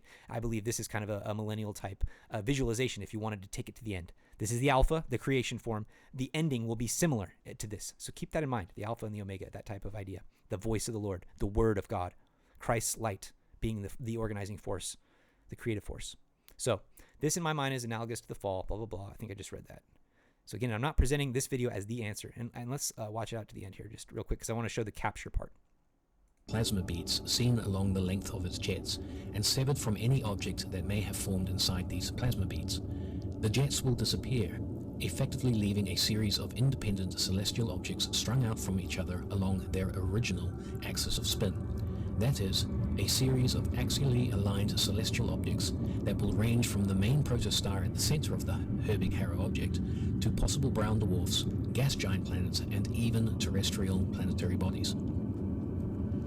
Because all these bodies originally shared the same axial spin and direction of motion while joined by an active Birkeland current, they will continue to proceed through space in roughly the same direction. Remember, if you follow me or know things, we're talking about this star right here. Imagine it swirling through the air. This star is moving through space and time, right? And it's moving in its own right. And these things were connected to it and moving along with it. Well, if the connection is severed, then these things are going to start moving at different paces, whether it's down, these guys down towards it, and that's what you'll see, or these guys up towards it, and that's what you'll see. Again, I want to point out that their interpretation of this is unique in that they've got Jupiter and Mercury above the sun, and then the other planets are here below as they interact with each other. So this is just a unique take. There's this way, I'm not sure if Juno Cook or Eduardo Cardona, I'm not sure exactly their initial genesis, but that'll be something for later to explore. There are lots of different researchers and things that have ideas once you get into understanding this stuff in this way. And it's delightful, guys. Like, this is a joy. This is feasting on the scriptures. When I see this, I can go back and read Genesis, as we will, and see how it plays out and how it fits to the creation account of Abraham and what they're talking about in Egypt and these types of things. And then you see it all throughout the scriptures just light up. It's visible then once you begin to place it in its proper context. So again, just keep an open mind and watch this capture portion. Though at different speeds and increasingly different axial tilts. The protostar at the center of the Herbig-Haro object will now most likely travel fastest along its original celestial northerly course, where it will eventually catch up to any planetary body or brown dwarf that may have formed in the plasma beads Mercury of its northern jet. Get caught up. Upon catching up Jupiter. to these bodies, the protostar will force these planets or brown dwarfs into an orbital relationship with itself, something that may slow its northerly progress in the process. Any southerly planets or brown dwarfs formed in the protostar's southern plasma jet will. So if we're going to take our creation and apply it to this Ganymede hypothesis, all of this change in the solar system after the disconnection of the Birkeland current would have happened from the fall to Noah once these planets are in equatorial alignment. Perhaps the flood of Noah is as soon as you see Saturn spark here. You have the 7 days of light, and then you'll have the flood, and then Saturn changes positions, and then it takes a while. It takes pretty much down to the time of Abraham before Saturn to leave to its orbit and Jupiter to take over for a while. This is what we're talking about, so keep that in mind as we go through. Those severed from their protostar also continue a northerly journey in the nominal slipstream of the protostar and, at a later date, also be captured by the protostar as they catch up to it, thanks to the protostar having been slowed by its previous capture of the northern bodies. In this way, a protostar formed at the center of a Herbig-Haro object is destined to collect to itself any celestial bodies previously formed by Z-pinchers in its polar jets. The process of collecting these disparate bodies will be catastrophic and induce highly destructive changes in the electrical status of any planets or brown dwarf stars that form as a part of a. This is Jupiter doing the fast track around with Saturn still in between until it gets popped out on the other side of Jupiter through the castration of Saturn by Jupiter, as told by mythology and things like that. When Jupiter takes over and is this is why we talked about Zedek before. We'll get into it. Why Abraham is supposedly delivered by the god of Jupiter, and these things in Babylonian and concurrent history there of Abraham's account, where he obviously is delivered by Jehovah. But this is where the confusion comes in too, in just the golden age. This is the golden age when Saturn reigned, and then it ends the silvered age of Jupiter. And then as Jupiter leaves and the Earth establishes its inner orbit, and then you have Venus and Mars that have eccentric orbits that do battle. And these are like the Trojan War and the Iron and Bronze Age of mythology and things leading up until everything's stable. As Romans come about and they can sit around and philosophize forever, and Greeks and all these things, they kind of had it easy when it comes to these major catastrophes. For them now to philosophize, as we've been talking about again, from 600 BC until about now, as things have been relatively stable, for them to forget these ancient catastrophes and how quickly things can change. I hope this is coming through now. Herbig-Haro object. Eventually, however, the process will see all the involved bodies electrically equalize and settle into a stable orbital configuration. Eventually. In the case of the Ganymede hypothesis, our Sun is postulated to have started life as a protostar, or proto-sun, at the center of its own Herbig-Haro object. Strung out along the powerful Birkeland currents that formed our protosun were a range of planets and brown dwarf stars. The planets Jupiter and Mercury, including Jupiter's moons, formed in the plasma beads of the protosun's northern jet, while the Again, the caveat that this is just their theory, but I like the visualizations here, and it's going to rehash what we just talked about. So consider this a bit of brainwashing, but with the pictures here to see. And his example to kind of back up what I'm saying. The planets Saturn, Uranus, Neptune, Mars, and Earth formed in the plasma beads of the protosun's southern jet. It is most likely that at this time both the planets Jupiter and Saturn originally formed as brown dwarf stars, complete with their own collection of moons and planets. At some point, the protosun's powerful Birkeland current failed, and the protosun was electrically severed from its future planets. Continuing along its northern course, the protosun eventually captured and collected the planet. What I do like about this parallel here is you have Adam and Saturn down below, right? Going down, and then you have Jupiter and Mercury above coming down to rescue, basically, right? That the solution after the fall, after the disconnection, well, Jesus was provided away. And Enoch and Mercury and, Hermes, and there are a lot of them that are associated as being the messenger of Jehovah, the Savior, the deliverer who follows in. So again, this, if you understand mythology, if you understand these things, if you understand the big patterns, the big pictures, you will be picking up, and I'm just like I'm vibing with this right now. I feel it. Okay. So like it's delicious to my soul that a savior, a deliverer is provided to come down and to fix the situation, as Jupiter kind of does. He's the mediator of the solar system from that point forward. He equalizes the sun's equatorial plane and pushes the different planets into the orbits that are particular and conducive to their best growth and for the plan. So it's interesting in this regard when we look at history and the role of Jupiter as well in our solar system, and also in these types of depictions. So I do love this parallel that they're able to display with this type of option, but I think it doesn't have to be this way. You can still have that same imagery with different forms of filaments or Saturn in different places or whatever it might be. But the general concept of these two forming along, or at the same time, Jupiter and Saturn as brown dwarf stars themselves, and then failing through a fall, that's exactly what we're seeing with the gospel story.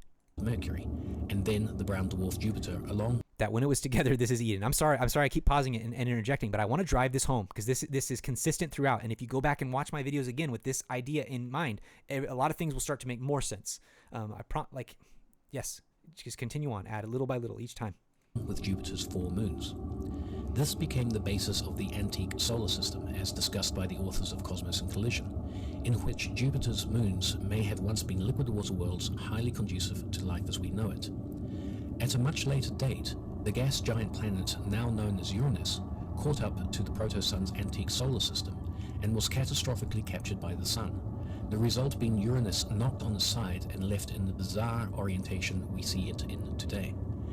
At an even much later date, the brown dwarf Saturn, along with the planets Neptune to its north and Mars and Earth to its south, caught up to the sun, and via a series of catastrophic encounters was also eventually captured.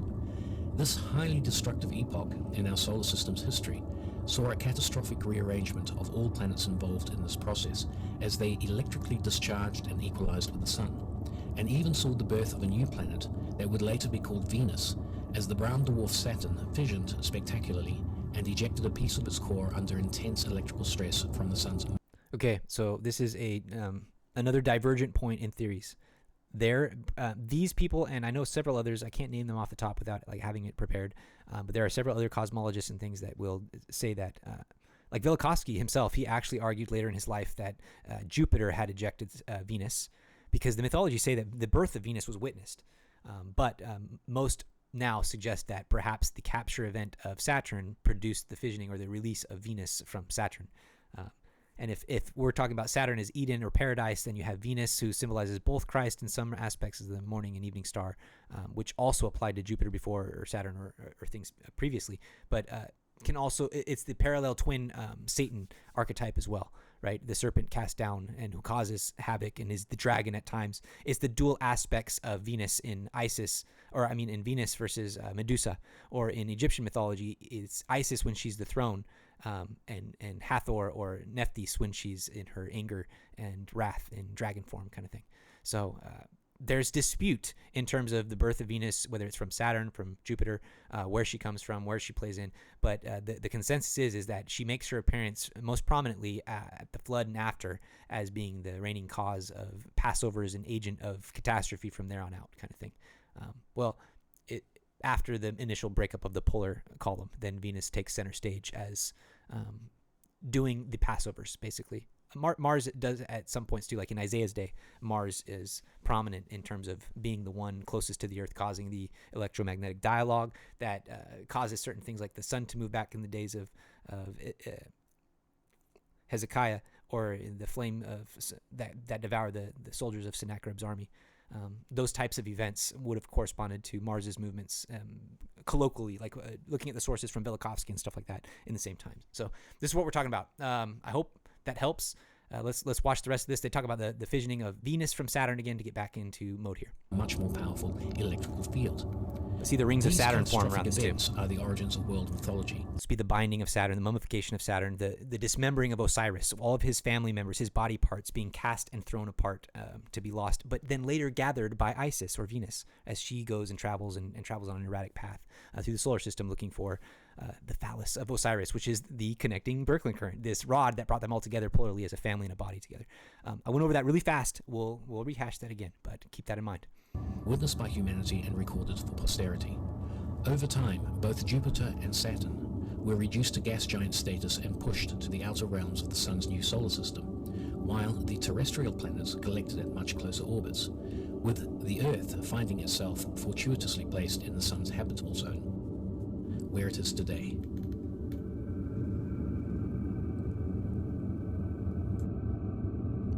I have this book. It's great. They've got a lot of pictures and things to outline their theory. Like I said, I don't agree with a lot of it. They fuse and mesh in a lot of evolutionary theory of like men mating with Neanderthals and things like that, that I just kind of dismiss offhand based on prophetic teachings and things like that. So definitely, again, a source to pick from, but use discernment and, again, use the rod.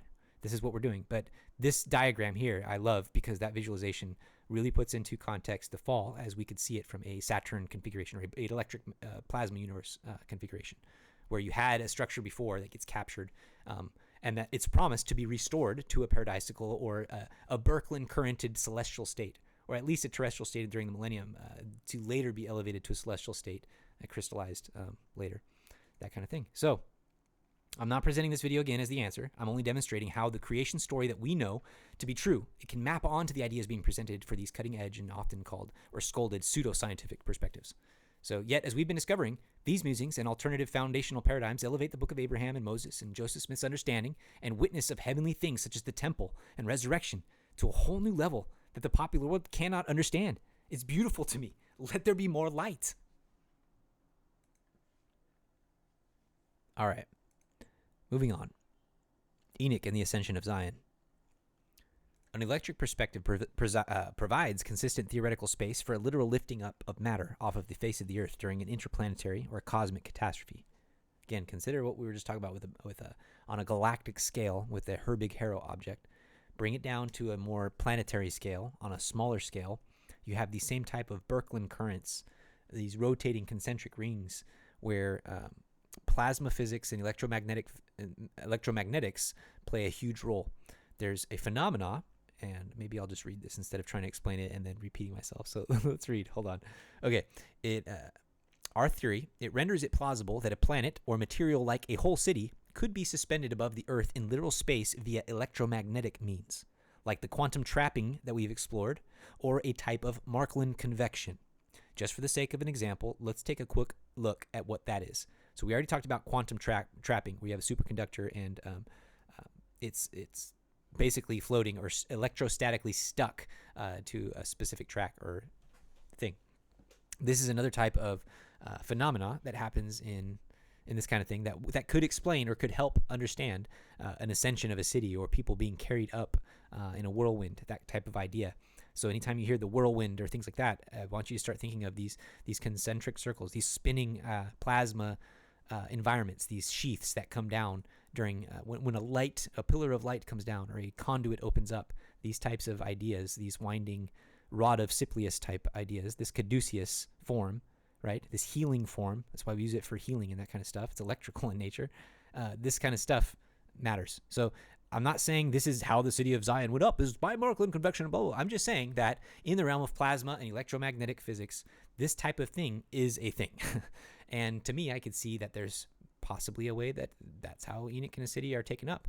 And it fits when we explore later the Tower of Babel and the idea that they were trying to reach a suspended city or a suspended planet that was much closer, that they found it feasible. And in doing so, there was a catastrophe where lightning struck the tower and there was an earthquake. And the language was confused, like an electromagnetic event happened, right? So again, a lot of these things, when seen comprehensively or together, when the dots are connected and you zoom out and you see how the lines are forming a picture, this is what I'm saying, that this fits. So what is Markland convection? Markland convection is named after the Swedish physicist Göran Markland. It's a convection process that takes place in filamentary currents of plasma. So just as we've been talking about, these currents of plasma, so these rings within rings, these sheaths within sheaths. Like a scroll. Think of a scroll. When you roll a scroll together and you've got different pages wrapped around each other, right? But in a Birkeland current or a plasma environment, each pages are going in opposite directions, creating different fields, like double layers, boundaries between the different layers, that kind of stuff. But they're spinning. Okay, this is the whirlwind. This is plasma beams and filaments. So it occurs within a plasma with an associated electric field that causes convection of ions and electrons inward towards a central twisting filamentary axis. Okay, a temperature gradient within the plasma will also cause chemical separation based on different ionization potentials. So it's almost like the central portion of the current, this red area, things can travel or be like beamed up, if you want to put it that way, a portal, like a conduit. Like we were talking about Moroni going up out of Joseph Smith's room through a conduit. It would be the central Markland current portion where it goes up. Okay.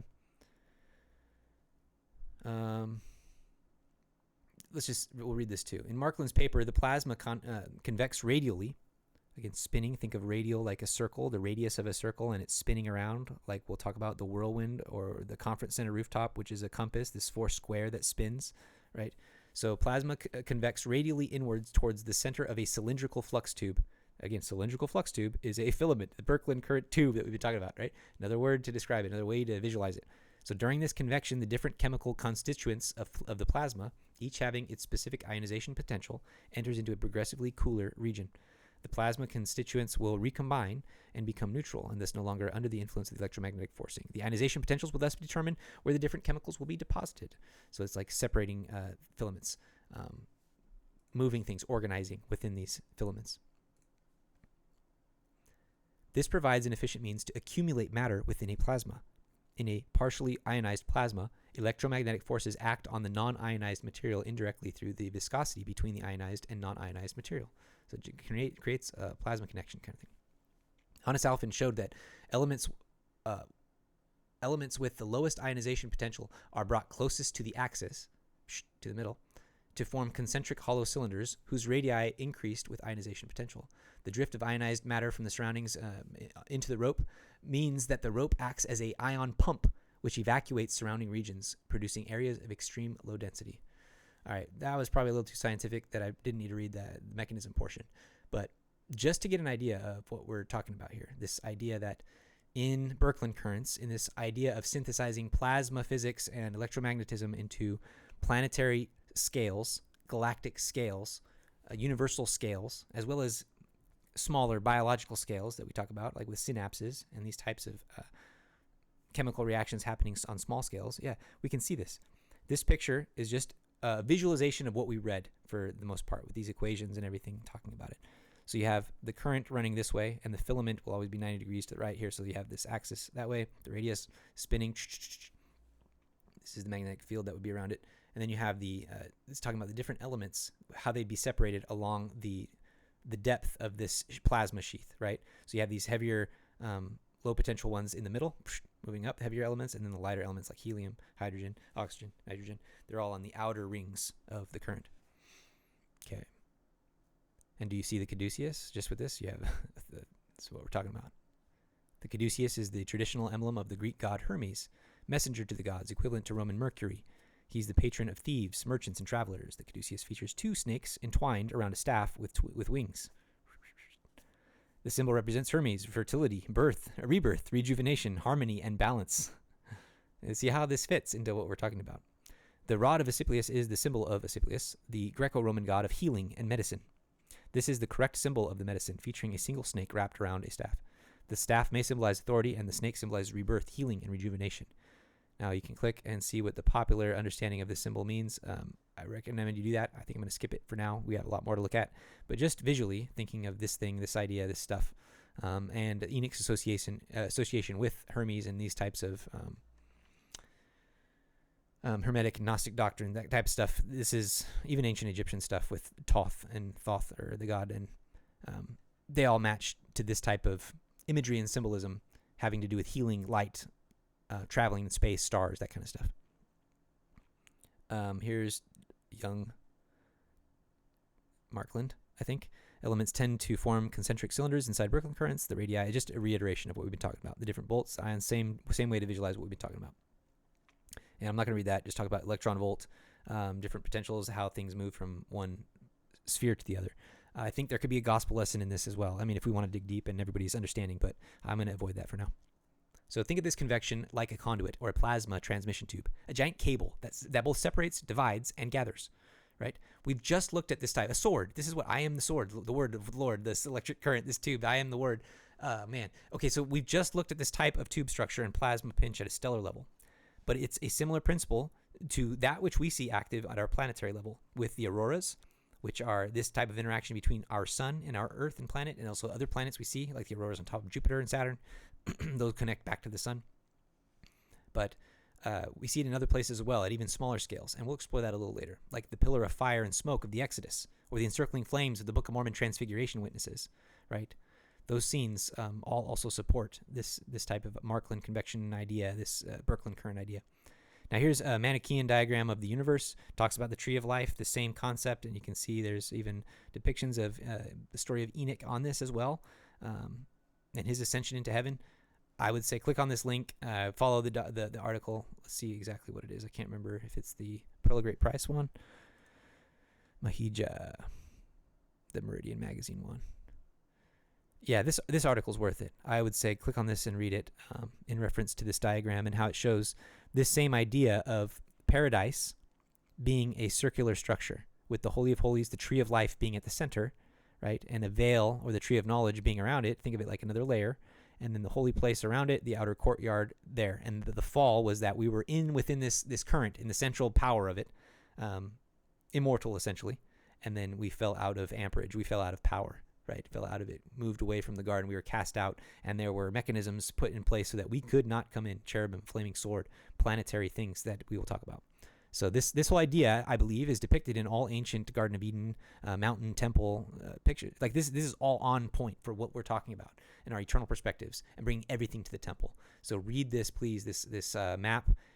You'll recognize the same symbols. You'll be able to see what's going on here and understand it a bit better according to our Saturnian perspective, even more so than it sounds like most of the people are reading these things.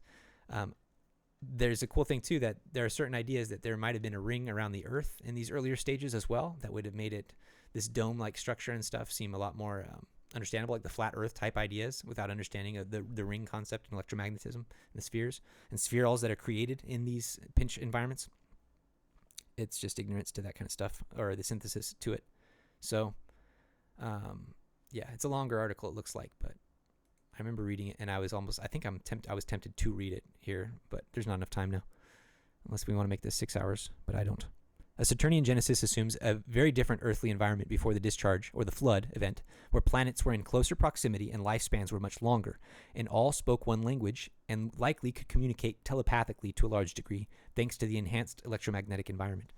These same principles that we are highlighting would have been more obvious and perhaps more carnally interactive in the antediluvian Old Heaven and Old Earth scenario. Remember, now we only have a handful of chapters of actual scripture that go on when it comes to the pre-flood dispensations. But regardless, this story of Enoch and the city, right? These are the points that we want to pull out of this. This story has to do with the doctrine of translation and being caught up into the heavenly paradise or Zion, right?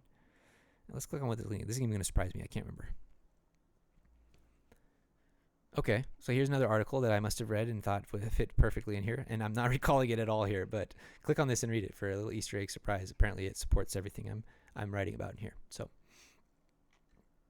we've already connected translation, the doctrine of translation, to an affirmation or a cohesive place in our electric paradigm. So in some accounts, there is even mention of chariots of fire in Enoch leaving, that there was like crystal glass or nuclear glass at the site where Enoch took up and that kind of stuff. Like they attribute these types of things to like nuclear wars or aliens or blah, blah, blah. But in a plasma world where you have discharge events and planetary changes and solar system reorganization, there's natural mechanisms that align with the witnesses who lived through these things, where we don't need to make up too much alien stuff. Although we can talk about it that angels and coming down from other planets and creating planets and things like that definitely can be perceived as aliens by the uninitiated, by the Gentile, by angels coming down from heaven to warn could be perceived as extraterrestrials indeed, and they are.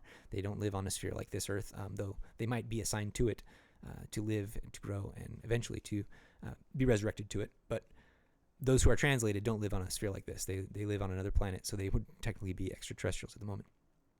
So interesting, but not the point. So let's see. In Enoch here, an electric paradigm opens the door, widely to the causal means to make the story literal and end the spiritual versus physical debate, at least with the city of Enoch, right? And the ascension of Zion, or the ascension of any city, or the ascension of anyone being translated, whether it be Moses, Elijah, or John, or three Nephites, that there's a physical correspondence to it. And in the electoral paradigm, again, makes sense.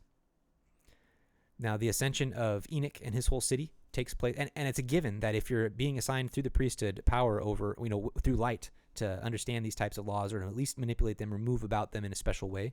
This is why you have angels depicted with many eyes or many wings, being able to move in a way that is superhuman, that is not carnal or natural, but more spiritual, that is enlightened, that is according to a seer, right? Somebody who can see and move. So I'm not trying to downplay the priesthood or the power or the miraculous nature of things, but I'm just saying that in this paradigm, it doesn't all have to be mystery. Like, it can be part of the eternal laws that we're being encouraged to seek out and to live after. So the ascension of Enoch and his whole city takes place at a time of great wickedness. Right? This is a common theme that we're going to see wrapped into our catastrophe cycles. That and I'm going to repeat this over and over again with everything that we see here, because they're all catastrophes, but that they are congruent or overlap or parallel to the pride cycles of nations, cities, peoples, tribes, the globe, when it comes to the global catastrophes like the flood or the fire that comes at the second coming. So this is where we see the ascension of Enoch follows this pattern, that there is great earthly upheaval due to wickedness. This is a pattern. Now, the ascension of Enoch and his whole city takes place at a time of great natural upheaval. That fits our cyclical. I just said this. Just as a tease, here are a few pages from Hugh Nibley's Enoch the Prophet.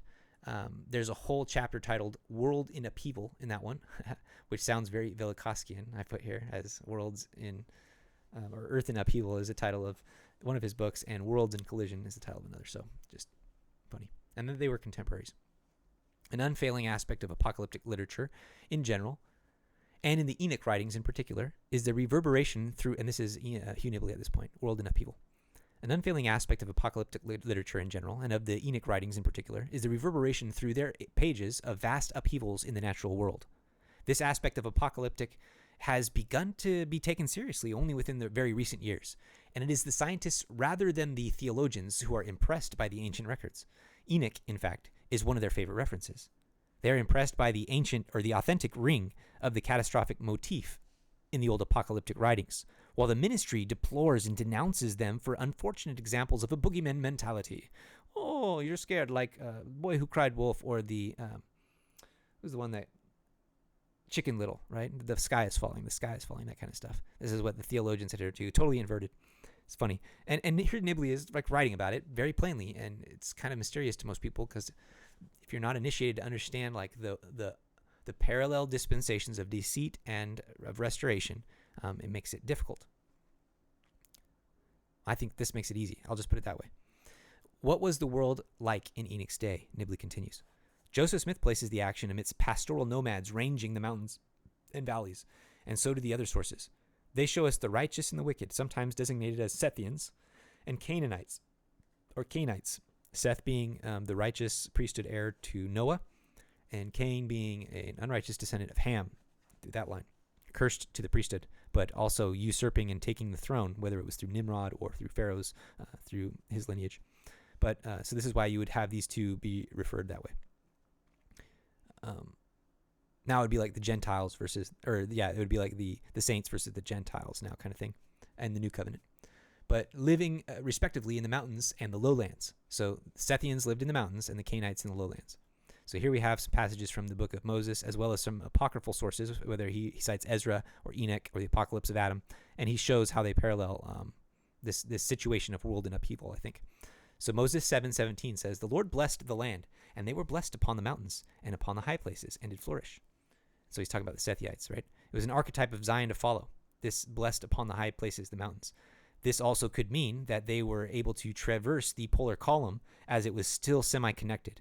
Does that make sense? They could travel amongst the planets, the high places, the mountains of space, beyond the waters, that kind of thing. They could travel the rainbow, the Bifrost. They could go up the narrow way, up the iron rod, up the pathway, that kind of thing. They were ascending.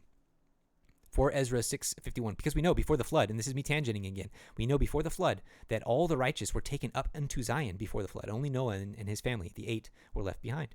And so the translation was a normal thing. People saw ascension up to the planets. And this is why I believe after the flood, it was so normal for the kings and leaders of that time, whether it was from Egypt or Mesopotamia and Nimrod, that they were trying to imitate the same order of a kingdom that can be taken up into heaven, a Zion to go up into the stars, essentially.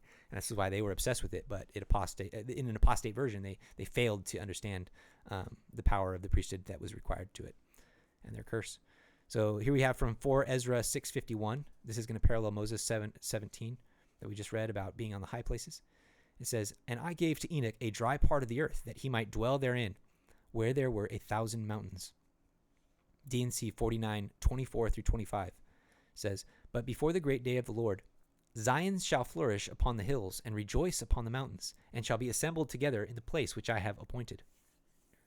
And in the Apocalypse of Adam, it parallels this. It says in Folio 85, lines 9-11, page 193, "At the end of time, the saints will come to a high mountain upon a stone of truth." Okay, this is our position right now, Leland talking, in the Rockies, in the mountains, being chased west into the wilderness as the Great Restoration, the rock cut without hands, the stone cut without hands, right? We are waiting in the wilderness to come roll down these mountains and, like Enoch and a lion, roar unto the governments of the world and then take their wrath as this same cyclical archetype in the latter days takes place. Keep this in mind, that this is exactly what happened in Enoch's day and in the days after the flood, when the Sethians versus the Canaanites.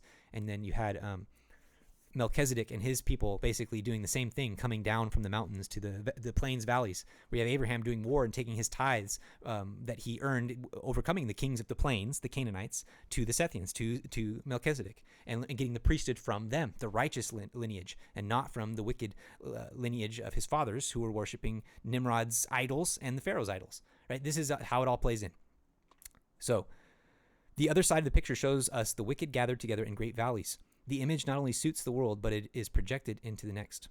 So Moses 7:5, "I beheld in the valley of Shum," which would be Shem, right? Valley of the righteous, or, "And lo, a great people which dwelt in tents, which were the people of Shum."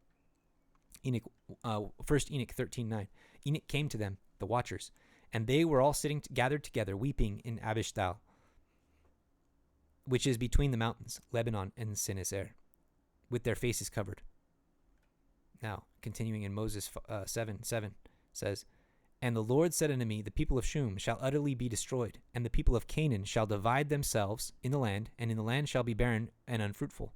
So this is where the descendants of Seth, they go wicked, and the Canaanites, they actually attack them and kill them. And this is where their curse on priesthood and stuff is even more solidified. The Joseph Smith translation of these chapters in Genesis really sheds light on this as well. The curse of Ham and going in through Canaan and on down. So this is important to understand when you want to dive deep into these things, but Nibley's using them here in context to show this upheaval of the earth being paralleled from various sources. Okay, so he's talking about this division of the land because of the upheaval. Now here's from another source, the Secrets 13. I'm not very familiar with this one. Valiant, page 42. "But I saw a certain plain, like a prison, and I sighed and I wept. Why is this hollow place separated from the other? That the spirits of the dead might be separated, set apart in this great plain until the day of judgment. And this division has been made for the spirits of those who were slain in the days of sinners." Go, Michael. Oh, another source, he says, "I'm not exactly sure how that, I could stretch on that one, but I'm just going to refrain from commenting. Some of the Nibley stuff, I confess, I don't know." So, anyways, Gize, I don't know this source either, 10:11, but we're going to read it. "Go, Michael, and bind all who have defiled themselves. Bind them for 70 generations in the valleys, Napas, of the earth." I think what I'm getting from this, and what I just want you to understand as I'm reading through this and why I included it, is that you have the same pattern of the righteous being protected in the holy places, right? "Stand ye in holy places in the mountains up high," ascending on high, just looking for the mountain of the Lord, the temple. And you have those who are in the valleys, being slain and chastised at certain points when things reach a tipping point, when the earth is ripened in iniquity. And this is what the Lord warned that was at our door 200 years ago with Joseph Smith and Moroni, saying that this is where we're at in the history of the plan of salvation, that the world is ripening for iniquity, and this is the last salting. So, from Nibley again, he says, the first warning to hit the sinners in the plain is, following the ancient pattern, a terrible drought, of which Enoch literature gives us vivid descriptions. So before the earthquakes and major upheavals, there's a drought, terrible environmental changes that causes suffering to their lifestyle, their confidence in life. So Moses 7:7, and the Lord said unto me, prophesy, the land shall be barren and unfruitful, and none other people shall dwell there but the people of Canaan.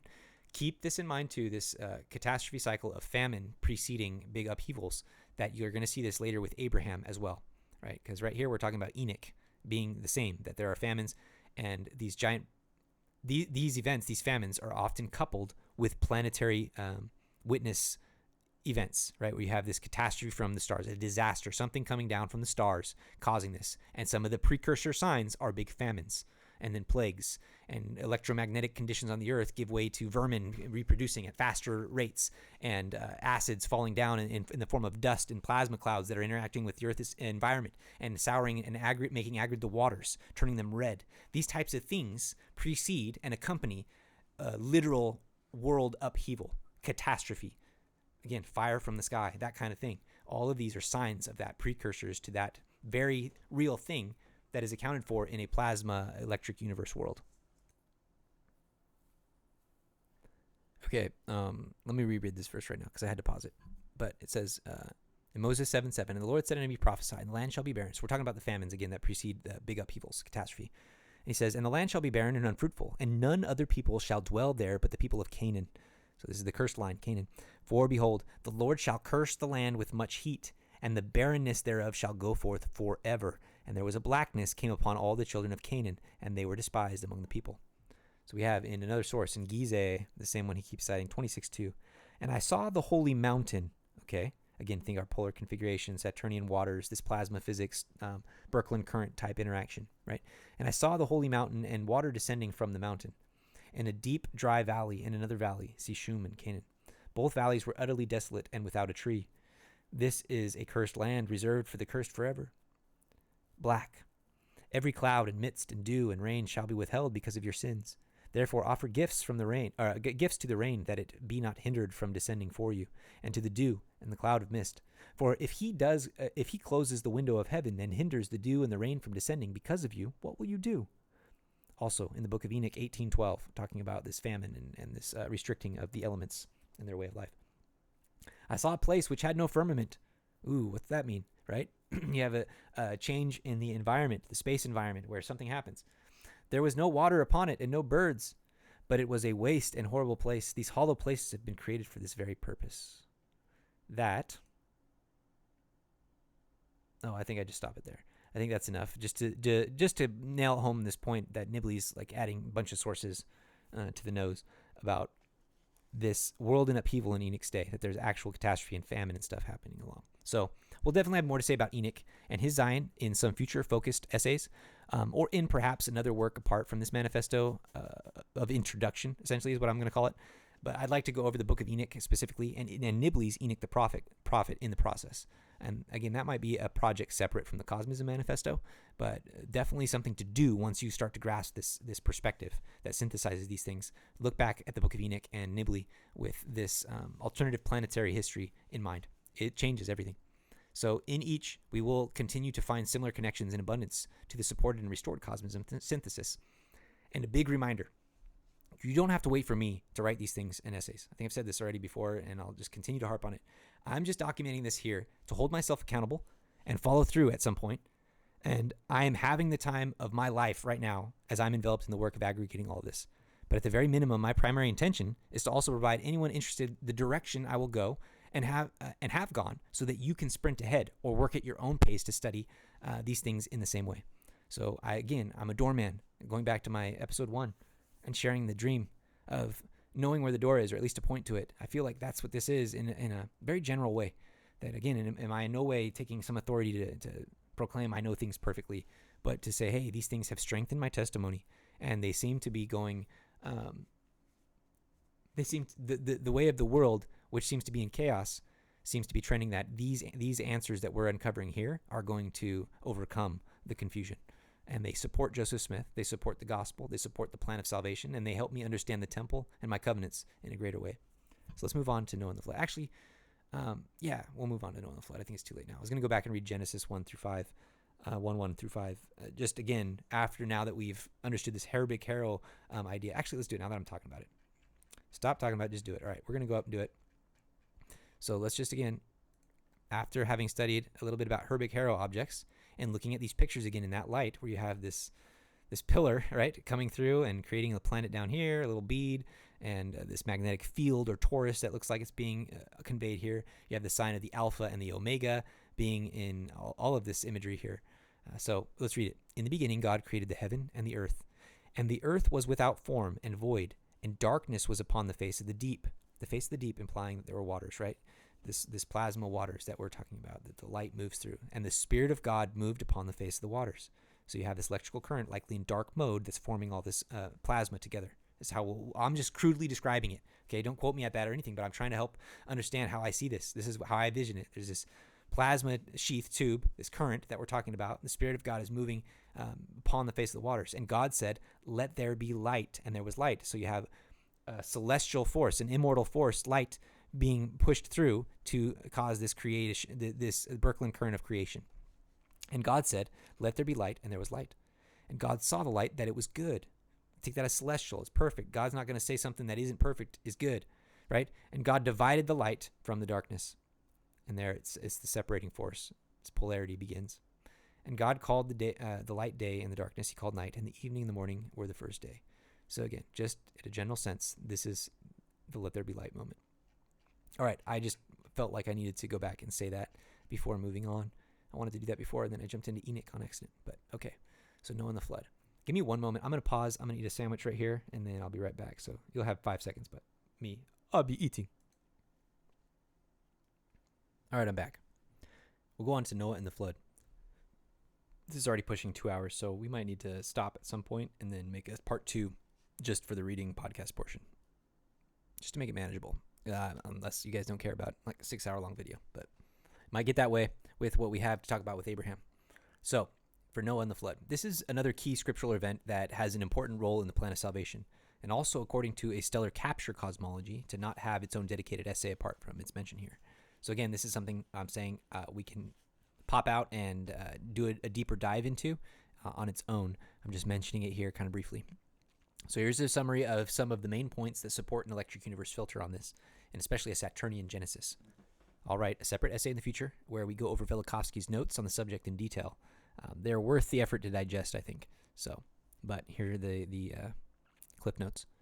In an electric universe, the universal flood event or myth of Noah's day was caused by the atmospheric discharge, or let's think of a nova or a flare, not quite a supernova, right? But just a discharge, a flare of Saturn.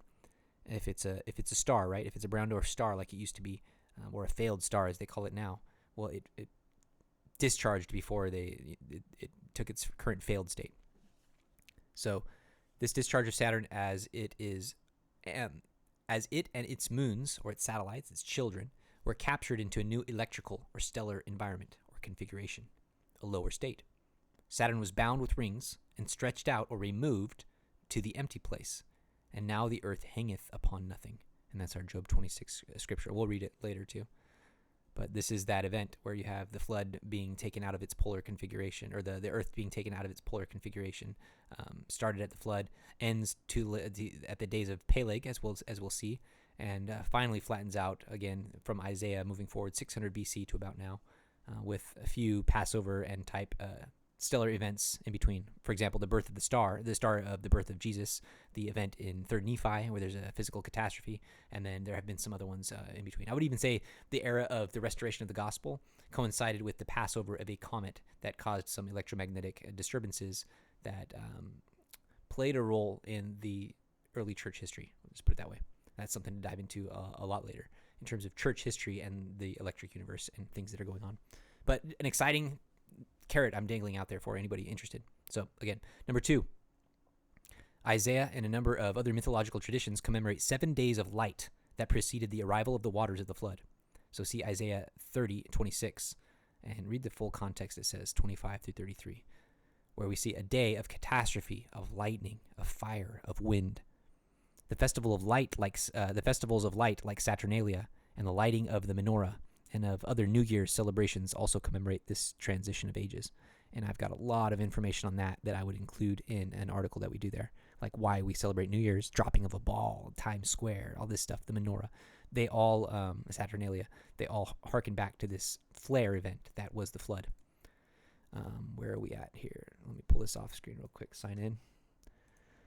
But we're reading Isaiah 30:26, and we're looking for this 7 days of light, or this context of catastrophe and these types of things.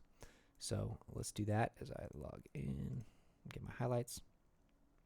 Isaiah chapter 30, verses 25 through 33. So let's go on down. And there shall be upon every high mountain and upon every high hill rivers and streams of water in the day of great slaughter, when the towers fall. Okay, so think about this. The streams of water coming down from high mountains. Think of this in what we're talking about in terms of electromagnetic plasma events, where streams of plasma, which may take water-like forms or look like the waters above, would be at the peaks of mountains, manifesting, connecting to them. This is kind of exactly the idea I want to have in your mind, that this is what all this language that he's talking about is couched in this second coming, the terrible day of the Lord. Talks about these catastrophic type signs and events that fit perfectly into a plasma electric universe type outlook on this. So that's what I'm talking about this. Moreover, the light of the moon shall be as the light of the sun, and the light of the sun shall be sevenfold, as the light of the 7 days. Okay, so it says the planets are going to change brightness during this event that causes streams and rivers of waters from the high mountains, right? So this event is cosmic because you have at the same time the moon taking on the light of the sun, so brightening, and then the sun also brightening super a lot as the light of the 7 days. What is he referring to here, right? In the day that the Lord bindeth up the breach of his people and healeth the stroke of their wound. So this will be the second coming, when these things are restored, right? When he bindeth up the breach of his people.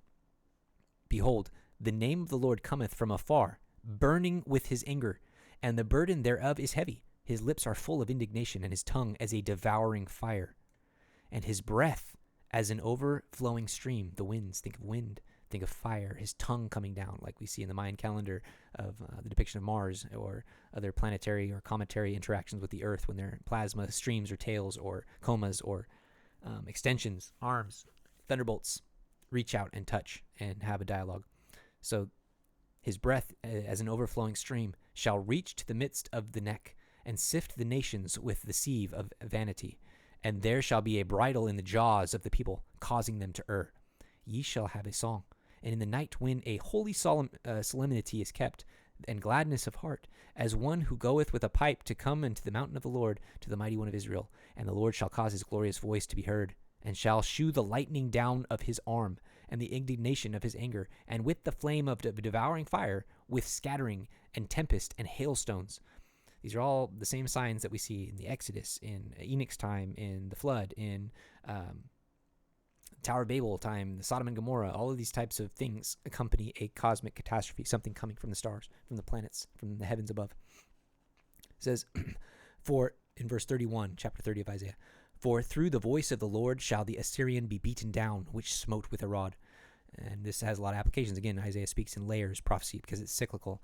But looking forward for us, the Assyrian being the last days, the final burning, the great and terrible day of the Lord. And this is the Antichrist war, extensions of it, and his beast kingdoms. And in every place where the grounded staff shall pass, the grounded staff, think about that in terms of our plumb line talk, Amos 7, and understanding these Birkeland currents coming down, like the pillar of fire that protected the Israelites in the Exodus, which the Lord shall lay upon him. That's what Moses' staff represents, the same mediation force between heaven and earth, between bodies, which the Lord shall lay upon him. It shall be with tabrets and harps, instruments of sound and noise that make the sounds of waves, of plucked strings, right? Think of that. And in battles of shaking will he fight with it. So earthquakes. All right, and we'll just skip that. Like a stream of brimstone, blah, blah, blah, blah. So we have all this context of catastrophe is why I wanted to read that in terms of how Isaiah is comparing the 7 days of light before. And now there's Velikovsky brings up a lot of alternative sources like Talmud, Midrashim, and things like that talk about these 7 days of light that there was. Like the sun brightened, just as he said it would in a future date, to be a magnitude greater than what it was. It was a spectacle, and then the waters came, that kind of thing. So that's the flare of Saturn that a lot of myths and mythology or ancient traditions also talk about, that the pole star blew up, basically exploded. The abundance of mythological evidence that correlates the planet Saturn and the disruption of its former reign as a north polar star of the Earth, or a column or a tree or a constellation, as we've been discussing, of planets to cause the flood, to the cause of the flood. So there's an abundance of evidence that suggests and correlates these things together. And here are 3 books that I suggest you add to your collection if you're eager to dive into these myths and traditions and what others outside of the covenant are guessing about this broad convergence of witness. And here you have a good book called Primordial Star by Eduardo Cardona, who's also an interdisciplinary proponent of the electric plasma universe, right? He builds off and criticizes some of the things that Talbot brings up in the Saturn myth. And in fact, even Talbot himself now, his positions are a little different than he presents at the end of this book. So don't take this book as what is believed now, but as an aggregation of sources that are pointing to Saturn being this north polar star that leaves at the flood. Now, Giorgio de Santillana and Deschend here, they wrote Hamlet's Mill actually in direct response to Velikovsky and some of his claims and comments that Earth might have been a satellite of Saturn at one point. And all of their sources kind of confirmed what Velikovsky said. But instead of giving him the validation, they moved to make it a more nebulous interpretation that all of this pole tree mythology was a complex way that the ancients documented and immortalized the precession of the equinoxes of the Earth, which is another astronomical concept, or I would say celestial mechanic concept, that is important to understand when you get into astronomy and understanding the Earth and its current state and things like that. You'll understand or encounter this concept of the precession of the equinoxes, how the Earth tilts on its axis, and how that changes the view of the stars and things that we see in our position in the universe. That they blur it, I would say. Instead of affirming like Talbot does to say, hey, yeah, Velikovsky's right. Like, look at all these myths that point to Saturn being closer to the Earth. Like, what is up with that?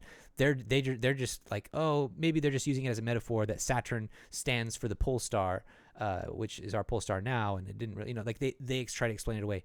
But it's funny because I suggest this book because all of their evidence is like slam dunk, dead ringer, horseshoe for the same concept. So that's why I include these, and they're 3 different voices, right?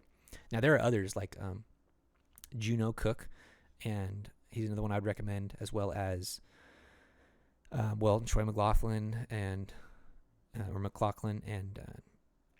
Ted Holden. He's a pretty interesting guy to listen to. He's got some crazy theories, but they kind of focus on some other aspects that I'm not as interested in, I guess, in sharing like the collective story of this. So these 3 books are pretty good foundation. And like I said, the Saturn myth is a bit dated. So if you're wanting to find newer information, I would look at newer things that Talbot's been involved with, from the Thunderbolts project on, back to some of his articles and things that he contributed to. There's one called Pensée, I think, where they talk about electromagnetic stuff and Velikovsky ideas that they were doing like all through from when Velikovsky put his ideas out through the early 2000s stuff before the Thunderbolts project. There's a lot of stuff written that elaborates and things, or they debate these different topics.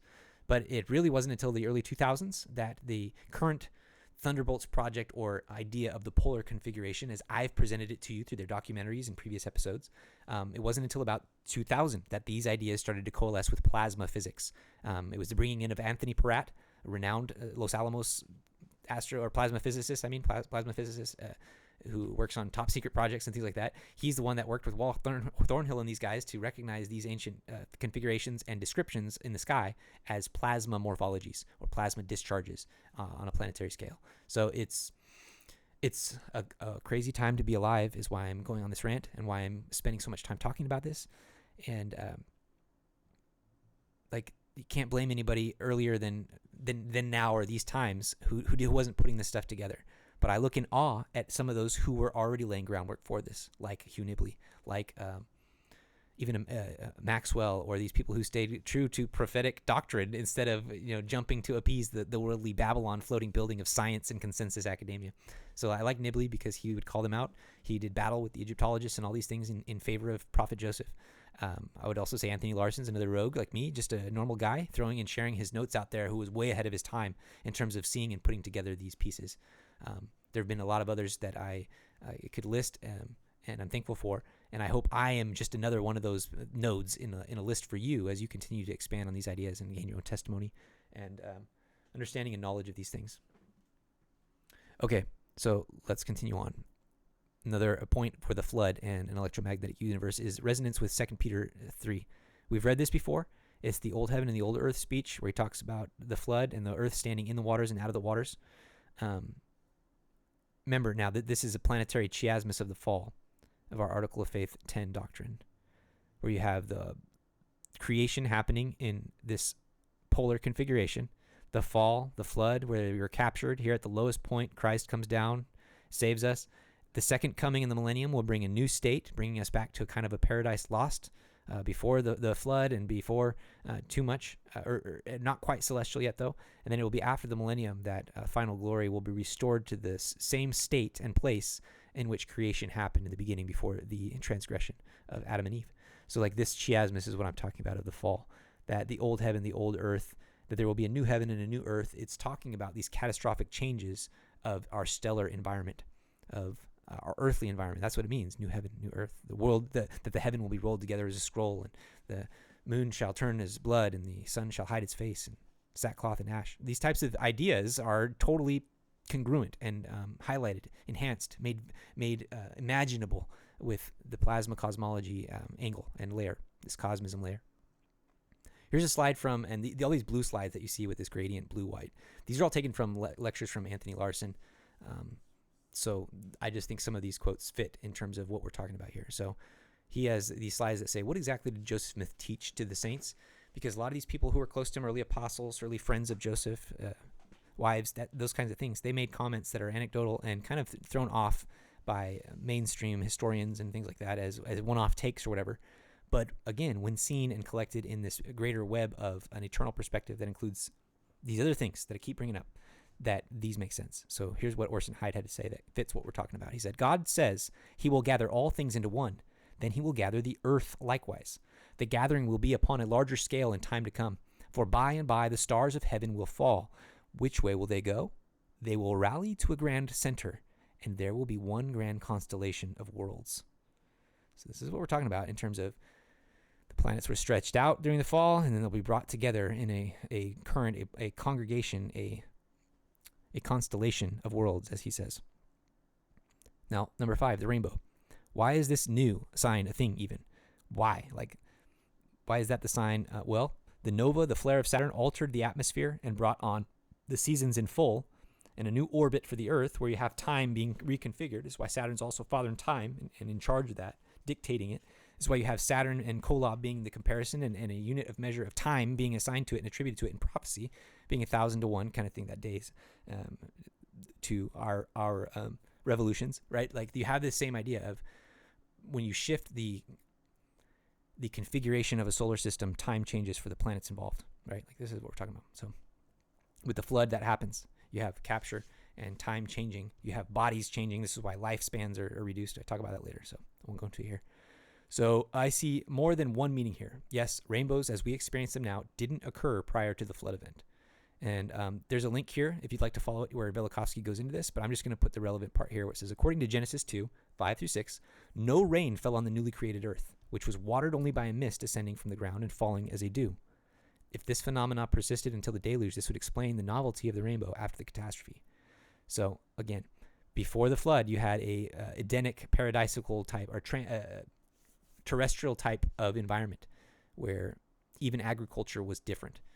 This is why, too, after the flood, in a lot of the Jewish writings and things, and I'm not even sure exactly if it was like Dead Sea Scrolls or other writings that have been found in the 1900s have pointed to Abraham and pointed to him to say that he's like some kind of father of agriculture, that he developed the plow or certain techniques for agriculture and digging wells and stuff like that weren't known before, which would seem strange, but given this context, if the earth state changed and even the very way of sustaining life was made a bit more difficult, a bit more sweat of the brow type in our fallen flood environment, this makes sense. So whether it's true or not, these are presented as potential solutions or pieces to the puzzle that fit nicely with everything we currently know about this event. So this paradigm is also suggesting that the bow or rings around Saturn, which act as its chains, wrappings, or veil in a myth tradition around the world, they also act as a promise that the source of the flood of Noah's day would not discharge or flare in the same manner unto flooding as long as the rings persisted. So again, to see more about Saturn being bound as the same sign and covenant with Noah as the rainbow, okay, and that you have this Emerald City, Wizard of Oz, Golden Road type symbolism being repeated for this same understanding in occult circle. Like this is total occulting of this ancient history of Saturn and the rings and rainbow and the flood of Noah and the Golden City, and the idea of them coming in here and finding out that the thing behind the apparition causing all of this was a man behind machines kind of thing. Like this is, it's almost a mockery if you're seeing it in a sacrilegious rite or if you're trying to portray it that way, but it can be a sacred thing if seen in the right thing. And it's the horseshoe theory of like good and evil. Satan imitates and mimics very closely the truth. And this is kind of the story that we're seeing here, a diffusion of truth that gets very close on many regards, but can be twisted to be a mockery of things if done inappropriately. And that's the danger of talking about these things, and why many people don't or won't, or why it was forbidden to talk about the name of God and these types of things in past cultures, that you would profane it and make it a mere conversational table scrap kind of thing. So anyways, here are these pictures, cool pictures of Saturn, the Emerald City, Zion, back. Okay, so check the language and imagery for my Follow the Prophets remix. The lyrics are in the video description. But now watching this, we can see kind of what I'm talking about with some things. When you will complete your mortal probation and enter the spirit world, you will be brought face to face with that heart-wrenching question: where's my family? Now we have a world where people are confused. If you don't believe it, go and watch the news. We can get direction all along our way. Notice I put the imagery of this is kind of like a psychedelic, I guess, but it's this tree of life fractal type of this reoccurring pattern, this patternism that I'm looking at here. But this is the idea of going from Adam through the prophets. You start with creation, and that would be like the lotus flower, or the seed of creation. That you see Buddha and all the, like even Egypt in its form has a what is the plant that Egypt takes the form as? I can't remember. We'll have to look it up. But this plant that is the tree of life, essentially, is what I started as, and kind of focused it around that as a theme. So a lot of the elements I'm layering on here are for that effect. If we heed the prophets, follow what they say. Follow the prophets, what they do. Follow the prophets, what they say. Follow the prophets, what they do. You will know them by the flavor of the fruit. Follow the prophets, what they do. Follow the prophets, what they say. Follow the prophets, what they do. You will know them by the flavor of the fruit. Adam was a prophet, first man, the first one that we know. Living in a place called Eden, with Eve and helping the garden grow. Adam served the Lord Almighty, following in his ways. We are his descendants, living, tripping in the latter day. All right, I like this imagery from I can't remember the movie Noah or something like that. I know some people don't like this imagery, but from our perspective, this eternal light body spiritual perspective, this is a bit more accurate, at least in visualizing their transition from being immortal or amortal beings to mortal beings who thrived purely on blood, kind of thing, or who were powered purely by blood, but that there might be a transition period.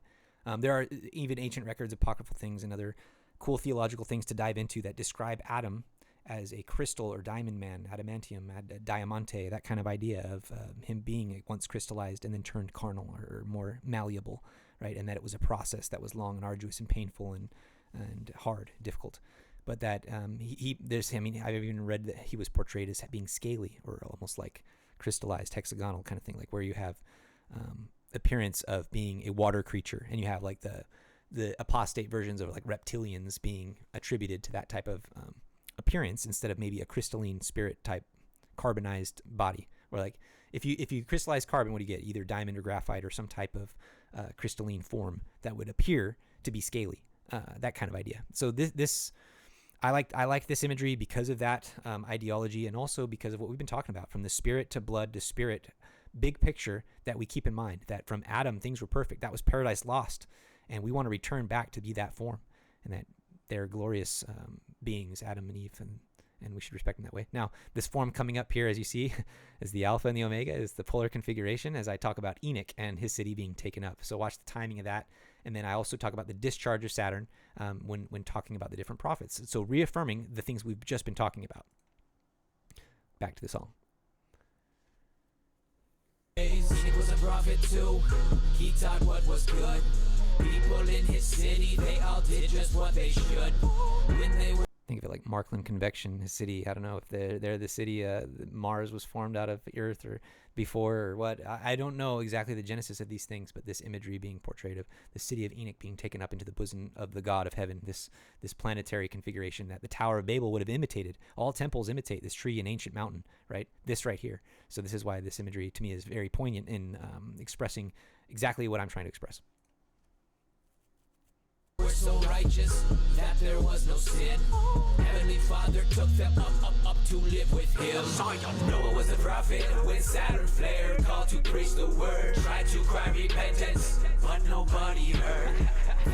And there, even that imagery there, you saw I overlaid, it was like a galaxy supernova or something over Saturn in its position. But that's what it would have looked. The waters coming down from Saturn, the waters from above, and the polar column, which held waters like in a cloud above the Earth over the pole, they would have been dropped as well, like splashed onto the Earth, and from below as well, from beneath the fountains of the deep.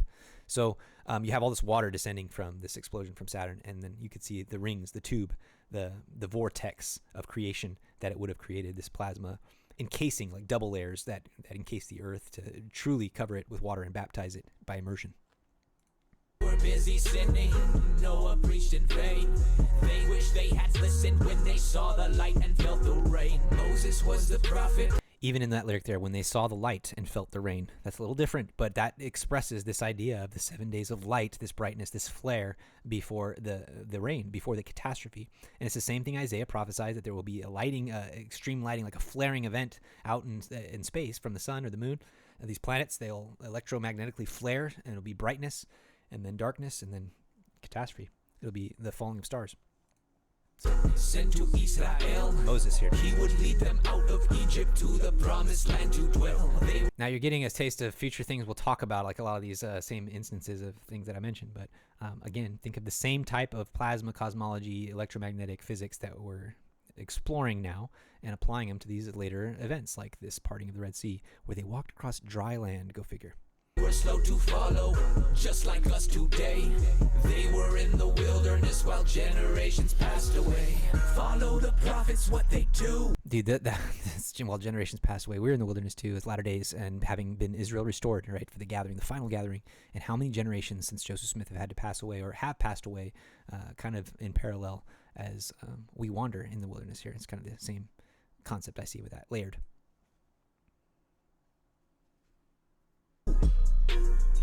Follow the prophets, what they say. Follow the prophets, what they do. You will know them by the flavor of the fruit. Follow the prophets, what they do.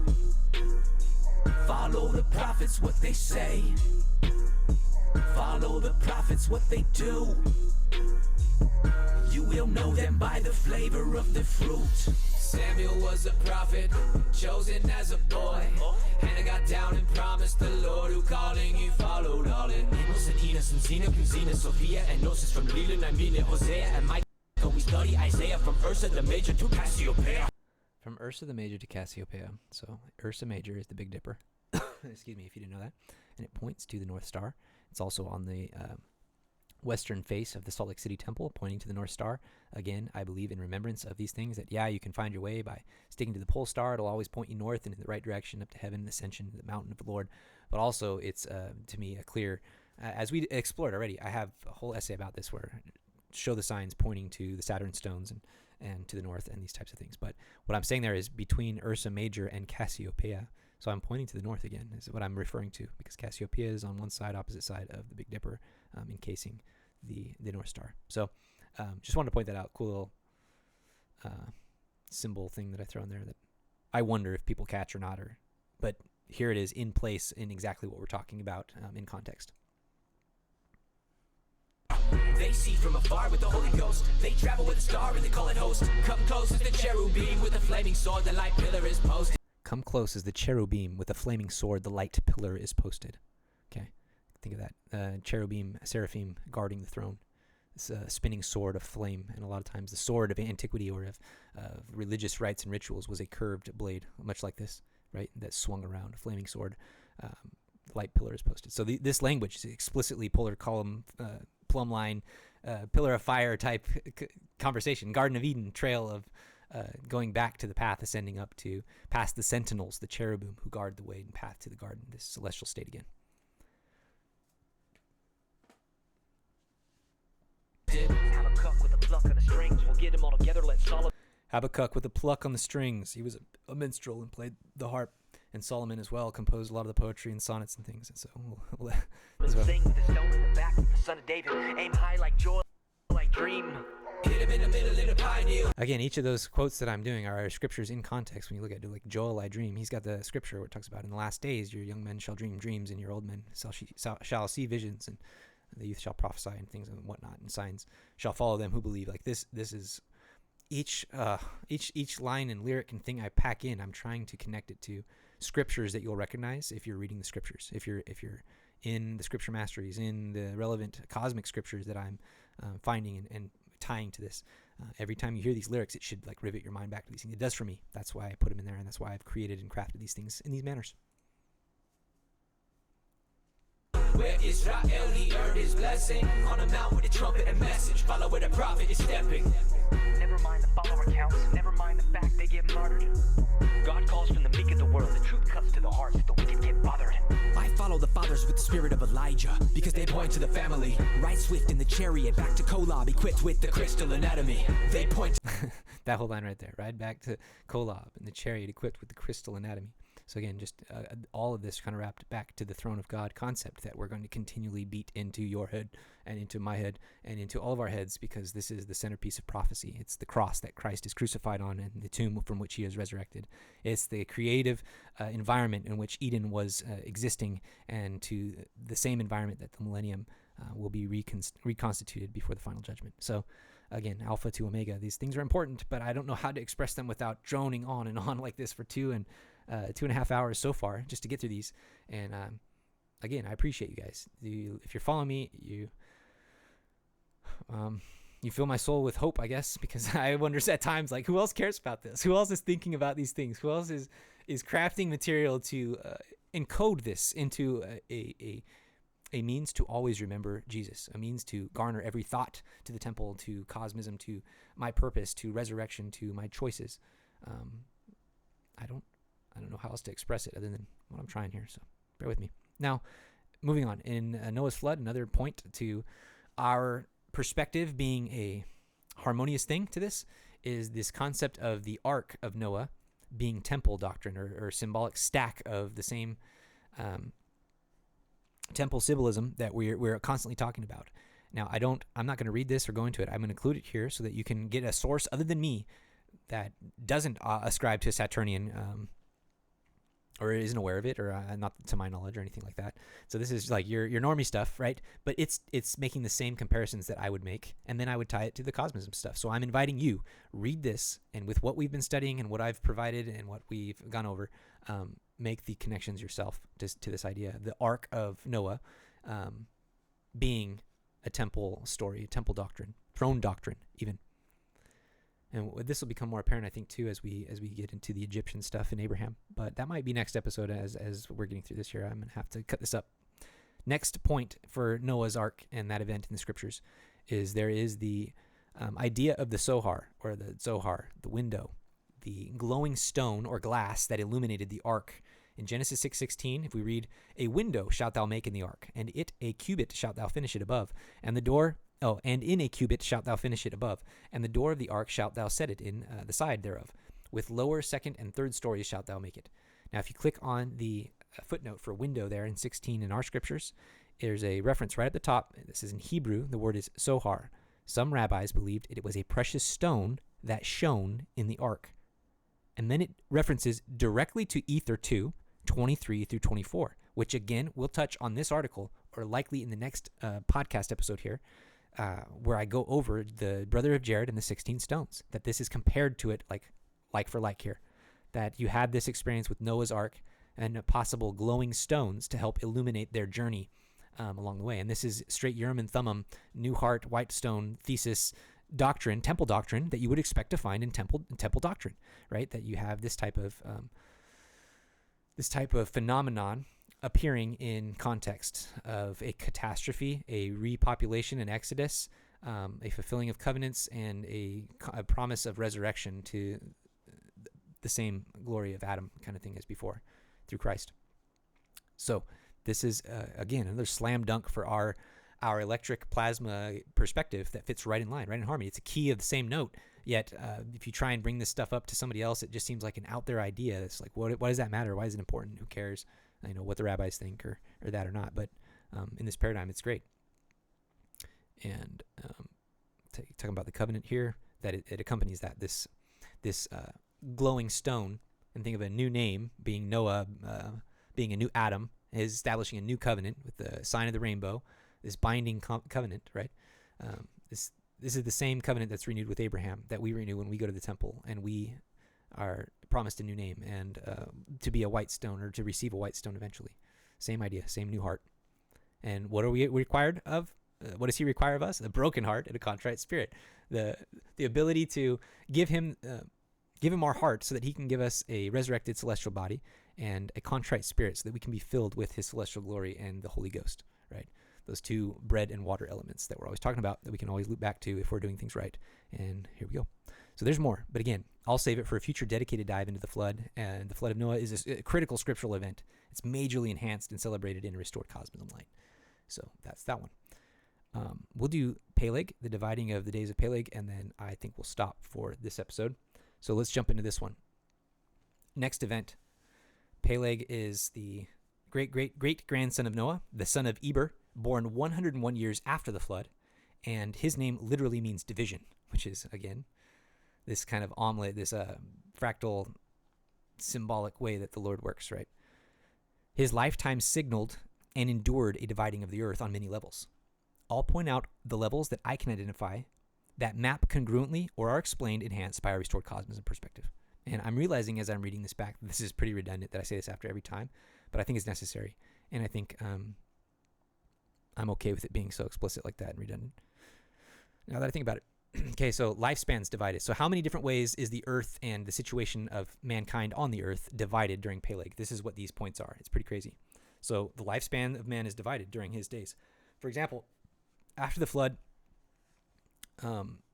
men start to live drastically lower, but Shem lives to be 600 years old. Shem's one of the sons of Noah, so he's first generation from Noah, who lived before the flood. Shem did too, in the different environment, but they were living through a transition of that environment, right?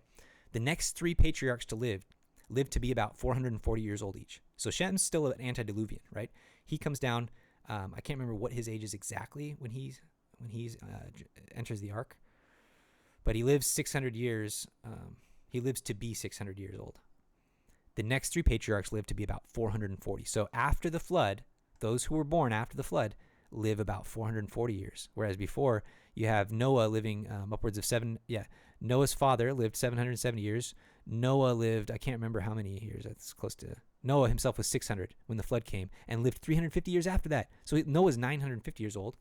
And he was born even under curious circumstances too that caused his father, Lamech, to run to Methuselah and ask him if he had been cursed with like a watcher baby or something had happened, because Noah like glowed in the literature. He was like a glowing baby and spoke wonderful prophecies and things even out of the womb. And he was a special son, like, and Methuselah basically through Enoch confirms that Noah's been sent to save the world basically.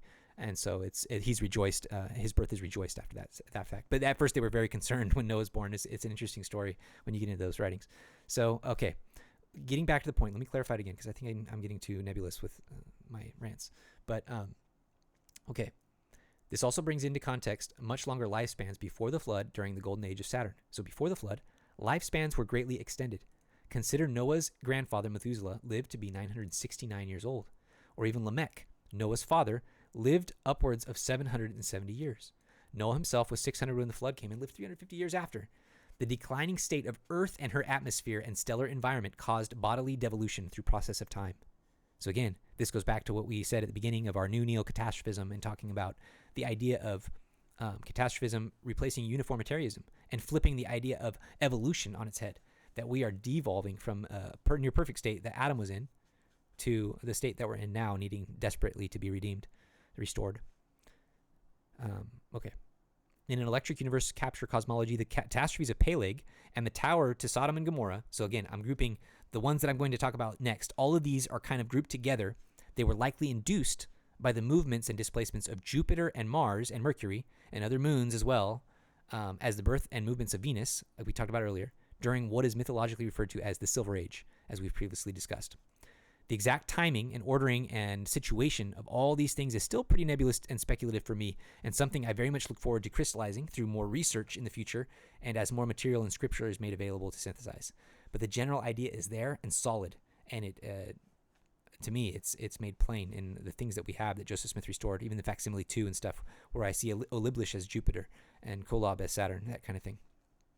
Now, I did this on the whiteboard, a little activity, just because I had the question beforehand, already looking forward and ahead to things like the Tower of Babel, who it's rumored that Nimrod created Babel and that city and the tower. But it's also rumored that Nimrod was the one to persecute Abraham much later down the line. So you have like Nimrod, who is literally a third generation or 3 generations from Noah. So the same generation as Salah, our Faxad's son. So grandson of Shem, grandson of Ham is Nimrod. So you have that same third generation from Noah that Nimrod lives. I said, is it possible that he could live to both build the tower and be there alive to persecute Abraham down at this later point? So that's why I did this little chart. And curious enough, absolutely. I don't know the exact age of Nimrod. It's never said anywhere. If we want to follow the stories of Gilgamesh, which are parallel to Nimrod in Mesopotamia, this is where you would go. You would want to study these things together, and maybe we could get a better estimate. But I just went off of, okay, how long did Salah live, right? He lived about 1880 BC, was 433 years old after the fact or something like that. I can't remember. And so I did the math. I can't remember exactly what I wrote here. If Nimrod lived according to pre-Peleg lifespans, like Salah, so again, Peleg is, at this point, lifespans shortened to about half, 230 years. This is kind of messy, but these little numbers under the names represent how long they lived. So Peleg lived 239 years, whereas his father lived 464 years. So Peleg's living almost half of the lifespan that his father and his grandfather and great-great-grandfather lived in the 430s, 460s. And then Shem's a different creature altogether because he was literally pre-Diluvian or antediluvian. So this is where I'm getting these dates, is because these dates are firm. These are in the Scriptures. So I got these from the Scriptures from Genesis 11, or where all the lineage and ages are set. Even in the lectures on faith too, these things are kind of spelled out, and the generations before Noah too. To get, it's important in talking about priesthood and these lineages and the curses and what's going on in the world and kingship rights and things like that. But Peleg's in the middle here. His lifespans are divided in his life. So again, like I said, he's living only 230 years where his parents lived longer. So something's happened during these times. Now, this blue line here also shows the time period of the window of when the Tower of Babel could have happened. My guess, and I think I say it here later, is that it happened in the middle of the life of Peleg. It would be so perfect that in the middle of Peleg's life, with his name being division, that the Tower of Babel, which separated and brought confusion of languages to all people, the ultimate division of lands, right, would have been at the halfway point of his life. That's just my speculation. But after doing all this, it would not surprise me. And in fact, I expect it to be that near that date of the Tower of Babel. So this happens, and yeah. So this is what this was. Little schizo rant, whiteboard activity. I love doing these things. So I doodled this while I was reading Genesis 10 through 12, but my original question was about Nimrod, if he could have been alive, blah, blah, blah. And I determined that he could have, so you can read my notes. Now, this was just one example, lifespan divided. So this was talking about before the flood, they lived a long time. And again, in our plasma universe understanding, it's because there was a different sun. It was a different environment altogether, a different charge to our atmosphere that caused, since we're electric beings, a different ability to heal, to live, to sustain ourselves, that kind of thing. So it becomes harder with every drop in voltage, if you want to put it that way. And every time there are these catastrophes, we're dropped into a lower voltage, lower environment. Voltage is probably the wrong way to say it, but that's the best way I can express it, like now. Now next is the dividing of generations. This is an interesting one too that I found, that Peleg is the 5th son of Noah, dividing the 10 generations between Noah and Abraham, or the Silver Age. So from Adam to Noah, there are 10 patriarchs. So Abel, he's murdered by Cain, and his blood cries to, from the soil. The children that he would have had cry, and his priesthood lineage is basically usurped through this murder right here. But Seth, whose name even means likeness, like one like Adam, one like Abel, is born, and you have this Levirate law take over, where priesthood then is passed not from Abel, the firstborn, but through Seth and on down. So you have it fixed by Seth, but Abel's murdered, and he's considered one of the first patriarchs. Should have been. He's even in many of the apocryphal dreams, like the Book of Enoch and stuff. He's down there being the leader of the underworld, of the spirit world, being the first one to make it there, kind of thing, in this earth. So Seth, you have Abel, Seth, Enos, Canaan, Mahalalel, and this is a different Canaan than the son of Noah and the wicked son of the Canaanites that we were talking about earlier. It's different. This is pre-diluvian. So we have Seth, Enos, Canaan, Mahalalel, Jared, Enoch. This is the translated Enoch. And this is when there was great upheaval of the land. So he's 7th generation, 7th son, right? So you had a fall from Adam, change in the earth's atmosphere, some type of catastrophes happening during Enoch's day where his city's taken up, and then you have another catastrophe at the flood, and probably things happening all in between. This is the time of the Watchers during Jared's reign, 6 to 10, right? You have crazy things happening leading up to the flood. Okay, so you have 9, and Noah's 10, the new Adam. So this is the first golden age dispensation that we talk about, pre-flood. Then you have Noah to Abraham, again, the Silver Age. You have 10 patriarchs, the same order of priesthood, and the same lineage going back to Adam, the same kingship rights and priesthood authority that the wicked sons of Noah sought to usurp, right, and take for themselves, that Nimrod was wielding, and Pharaoh were wielding in Abraham's capture in almost sacrifice, or in Joseph's day when he goes down there. They're all of a cursed line, but these are the true patriarchs going to Abraham. It's Shem, Arphaxad, Salah, Eber, Peleg, he's 5th, right in the middle, dividing him. Reu, Serug, Nahor, and Terah, Abraham's father, and Abraham's 10, new Adam. So you have new Adam at 10, new Adam at 10. A perfect cycle. It's numerically complete and beautiful as well. So again, I don't question when these things happen. They seem to be definitely the way the Lord works, and this is just yet another way that Peleg divides the generations, or divides the world, essentially, with his birth and life, through his life. Also, language divided, obvious. The Tower of Babel confusion of languages took place during his life. And if I was forced to guess, like I said earlier, it would be appropriate that it happened during when he was 118-ish, which would be the halfway point of his life if he lived to be 239. Also, the nations were divided. At the scattering of the tower, that's when you did have the disunification of cultures, societies, kings, and that things that become different tribes, very tribal and that kind of stuff. So same as above with the language divided, nations divided. So you have geopolitical, cultural dividing, literal dividing of ages and lifespan on the human level, like the body level. And then you have lands divided. And this is debated amongst Christians and stuff, but our doctrine makes it clear that it was literal, that the literal land divided east and western hemispheres. They were once one, like a Pangea type environment. But through catastrophe, whatever this was, like it wasn't the initial flood, but it was this 5 generations after, right? That this transition's taking place and the earth is split or grows and takes on, and finally the waters settle. But on and off throughout, there are all kinds of catastrophes happening throughout. Not just the ones that we see in the Bible, but if you look at contemporary sources from Mesopotamia, Sumer, and these ancient civilizations, they all are documenting cosmic catastrophes. That's why they were all obsessed with the stars and worshiping them and things like that, because they were much more active in terms of life and government and everything going on. So the lands are actually divided again. So see the image quotes below. At the second coming and gathering, even the very lands will gather together, and the water again will congregate in the north to a polar stream envelope. This whole concept of the 10th article of faith and the restoration of a paradisical earth state, right, and the gathering of the waters in the north, the return of the 10 tribes, all this stuff, it fits so well into our paradigm. Like, it's there. It's all the mechanism is there, and it's chiasmic, like that it's a restoration of a situation that used to be over the northern pole. So let's read these passages. I have Peleg up top left. So let's read for Peleg, if this will let me enlarge it just a wee bit. So Peleg, his name means division. He's a son of Eber. In his day, the earth was divided. And then all these scriptures here, I've only pulled out a few, and some commentary as well from institute manuals and stuff like that. So we have Doctrine and Covenants 33. This is where it talks about the land returning. It says, and it shall be a voice as the voice of many waters. Again, think of the context of the voice of the Lord, let there be light. Waters in context of light moving through the waters, this kind of stuff. The rushing water sound of electrical happenings. I mean, even storms, right? Like rushing water, like a huge hurricane or tornado sounds like rushing waters. Wind sounds like rushing waters. These types of things. Because if you imagine plasma everywhere, it is kind of that. You have rushing plasma waters and energy and light and fire moving in places. Like the elements are interchangeable at that point. So, and as the voice of great thunder which shall break down the mountains, and the valleys shall not be found. Which shall break down the mountains, and valleys shall not be found. So again, the same language that we always see in these catastrophe events, where the mountains are jumping, the valleys are rising, mountains are melting sometimes, voice of thunder, lightning, terrifying. And he shall command the great deep, and it shall be driven back to the north countries. The great deep being the ocean in this case, right?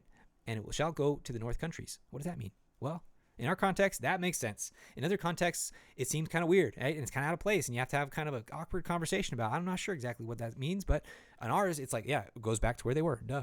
And the islands shall become one land. And this is all the planets, I believe, interconnected, also becoming one land, but also our very eastern and western hemispheres becoming one land as the waters and oceans congregate to the north. And also other, like the city of Enoch will attach again to the earth, and other pieces of the earth that have been taken away will come back. That's all prophesied too. So it says here in verse 24 in 133, Doctrine and Covenants, and the land of Jerusalem and the land of Zion shall be turned back into their own place, and the earth shall be like it was in the days before it was divided. And that footnote goes directly to Peleg. And the Lord, even the Savior, shall stand in the midst of his people and shall reign over all flesh. Now, if we're talking about the lands being divided and the heaven man standing upon the earth again with the earth as its footstool, with the proper throne position of the millennium, well, verse 25 makes total sense. The Lord's standing in the midst of his people, both in Jerusalem and in the New Jerusalem, both on the eastern hemisphere, both in the western hemisphere, being connected by the plumb line, by this tree of life, by the Lord coming in his chariot, his Merkaba, to come and set up his kingdom and reign over the earth as his pavilion. Okay, where do we go from here? Let's read Isaiah chapter 62, and I included this for a reason. I must have. I didn't review this before, but let's see. In the last days, Israel will be gathered. Zion will be established. Her watchmen will teach about the Lord. The gospel standard will be lifted up. This is Zion. This is us here in the mountains. This is the temples. This is the covenants being shown to the world that we have them. This is Ephraim's job, Ephraim's assignment. The people will be called holy, the redeemed of the Lord. For Zion's sake, verse 1, chapter 62, Isaiah. For Zion's sake, I will not hold my peace, and for Jerusalem's sake I will not rest, until the righteousness thereof go forth as brightness, and the salvation thereof as a lamp that burneth. And the Gentiles shall see thy righteousness, and the kings thy glory. Look at all these words I've underlined, and I'm emphasizing with the growl, right? Like these things are exactly right up what we should expect when he's talking about this heavenly Merkaba throne, this throne cycle wheel planetary structure that we're expecting to return with the great and terrible day. As this is the same sign that Joseph Smith is saying the last grand sign before the second coming is the sign of the Son of Man. This same setting up of this Son of Man, Heaven Man picture, temple, initial God, right? This would be the Adam Man, the Atum, the Osiris of ancient and Egyptian antiquity, right? This is the creation God, the Alpha and the Omega returning. So he's using that same language and light language. And thou shalt be called by a new name, which the mouth of the Lord shall name. Verse 3, thou shalt also be a crown of glory in the hand of the Lord, and a royal diadem, a gem, in the hand of thy God. And here we're talking about that crystallization, all that, the crown. Thou shalt no more be termed forsaken, neither shall thy land any more be termed desolate. And thou shalt be called Hepibsba, and thy land Beulah, and the Lord delighteth in thee. And thy land shall be married. I think I have the definition of these down there. It's delightful in union is what Hezbollah and Beulah mean. And this is in the same context of this, the bringing together the lands, not just Jerusalem and the New Jerusalem on all the tribes, Judah and the 11 others, right? Like not just that, but the physical land as well. And the Lord delighteth in thee, and thy hand shall be married. And here he's talking about the marriage of the bridegroom and all of this coming together at his second coming, at Adam-on-Diamond and beyond. For as a young man marrieth a virgin, so shall thy sons marry thee. And as the bridegroom rejoiceth over the bride, so shall thy God rejoice over thee. So let's read that one here down below.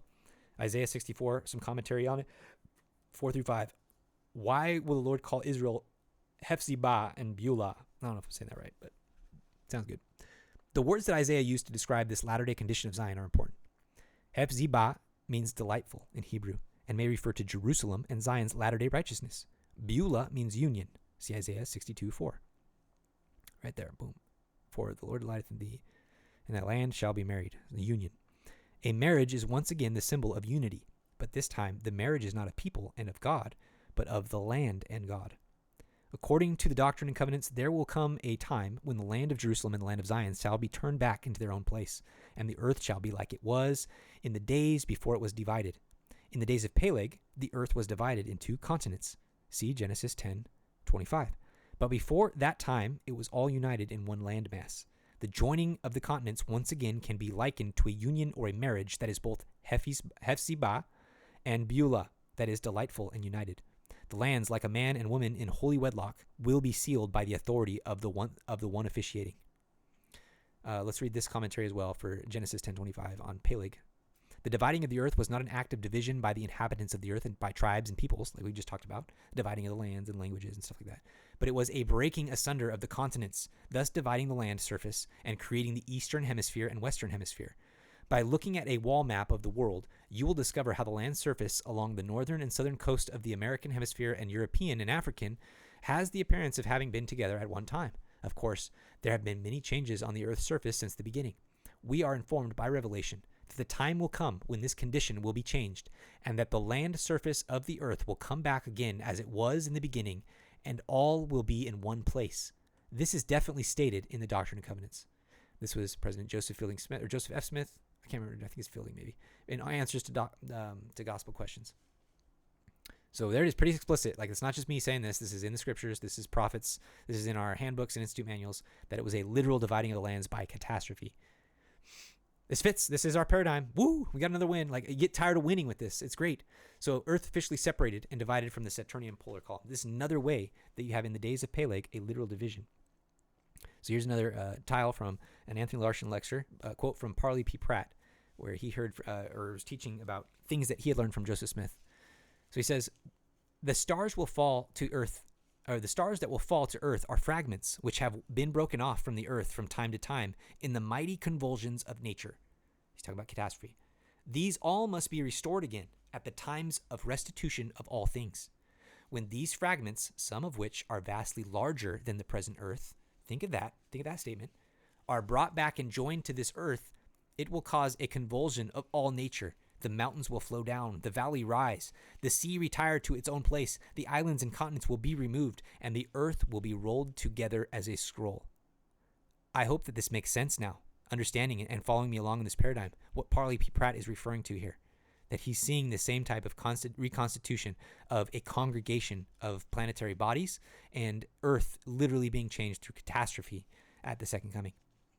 We also have this Eliza R. Snow poem or hymn that we can include as a witness to this. And let me see if it'll open on X or Twitter, because it's better to read it there with the images if I can.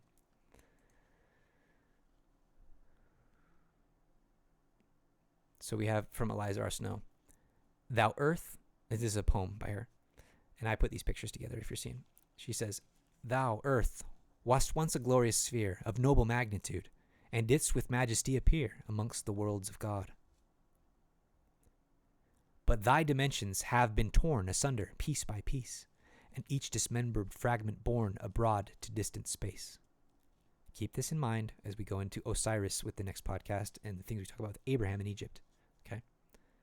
But thy dimensions have been torn asunder piece by piece, and each dismembered fragment borne abroad to distant space. Okay?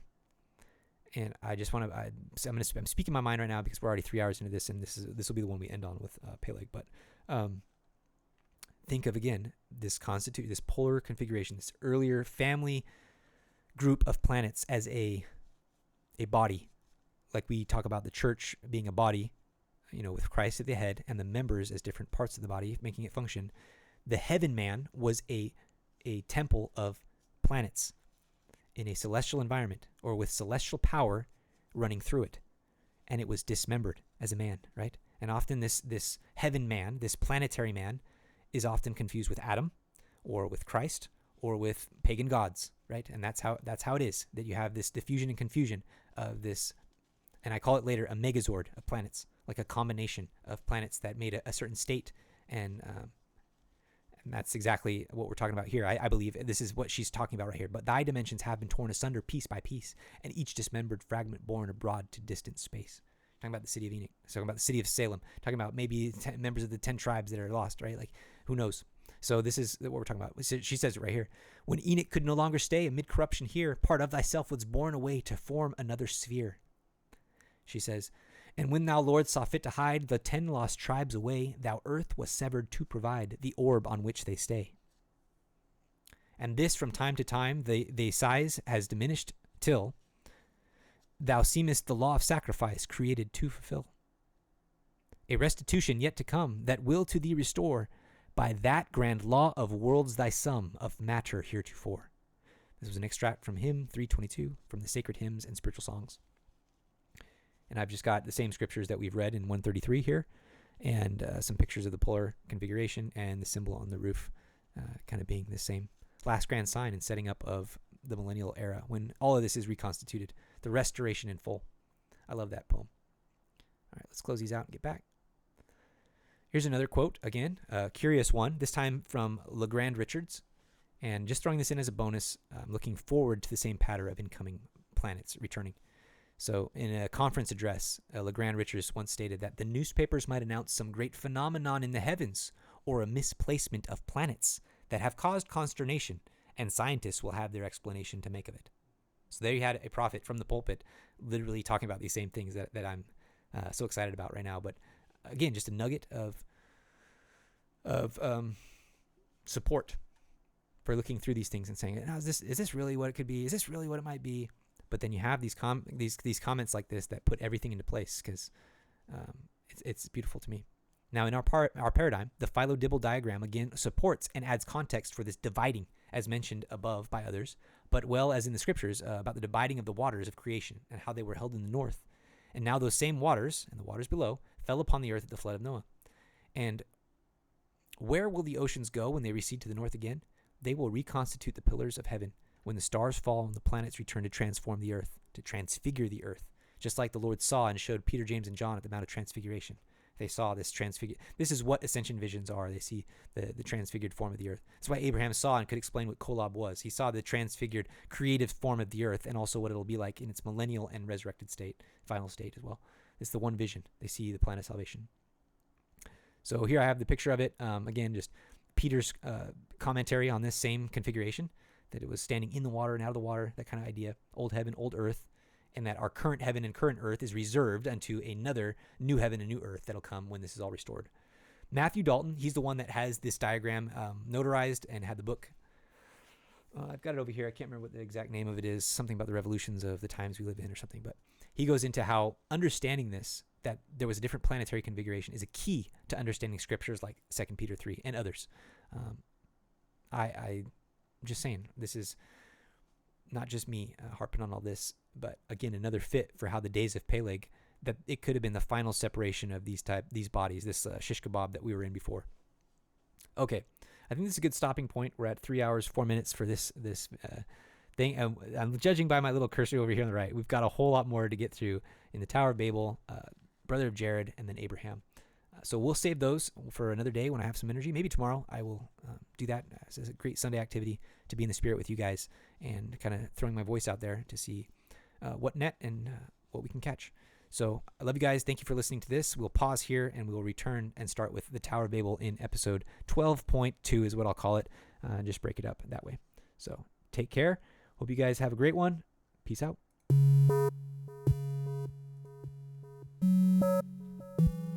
What?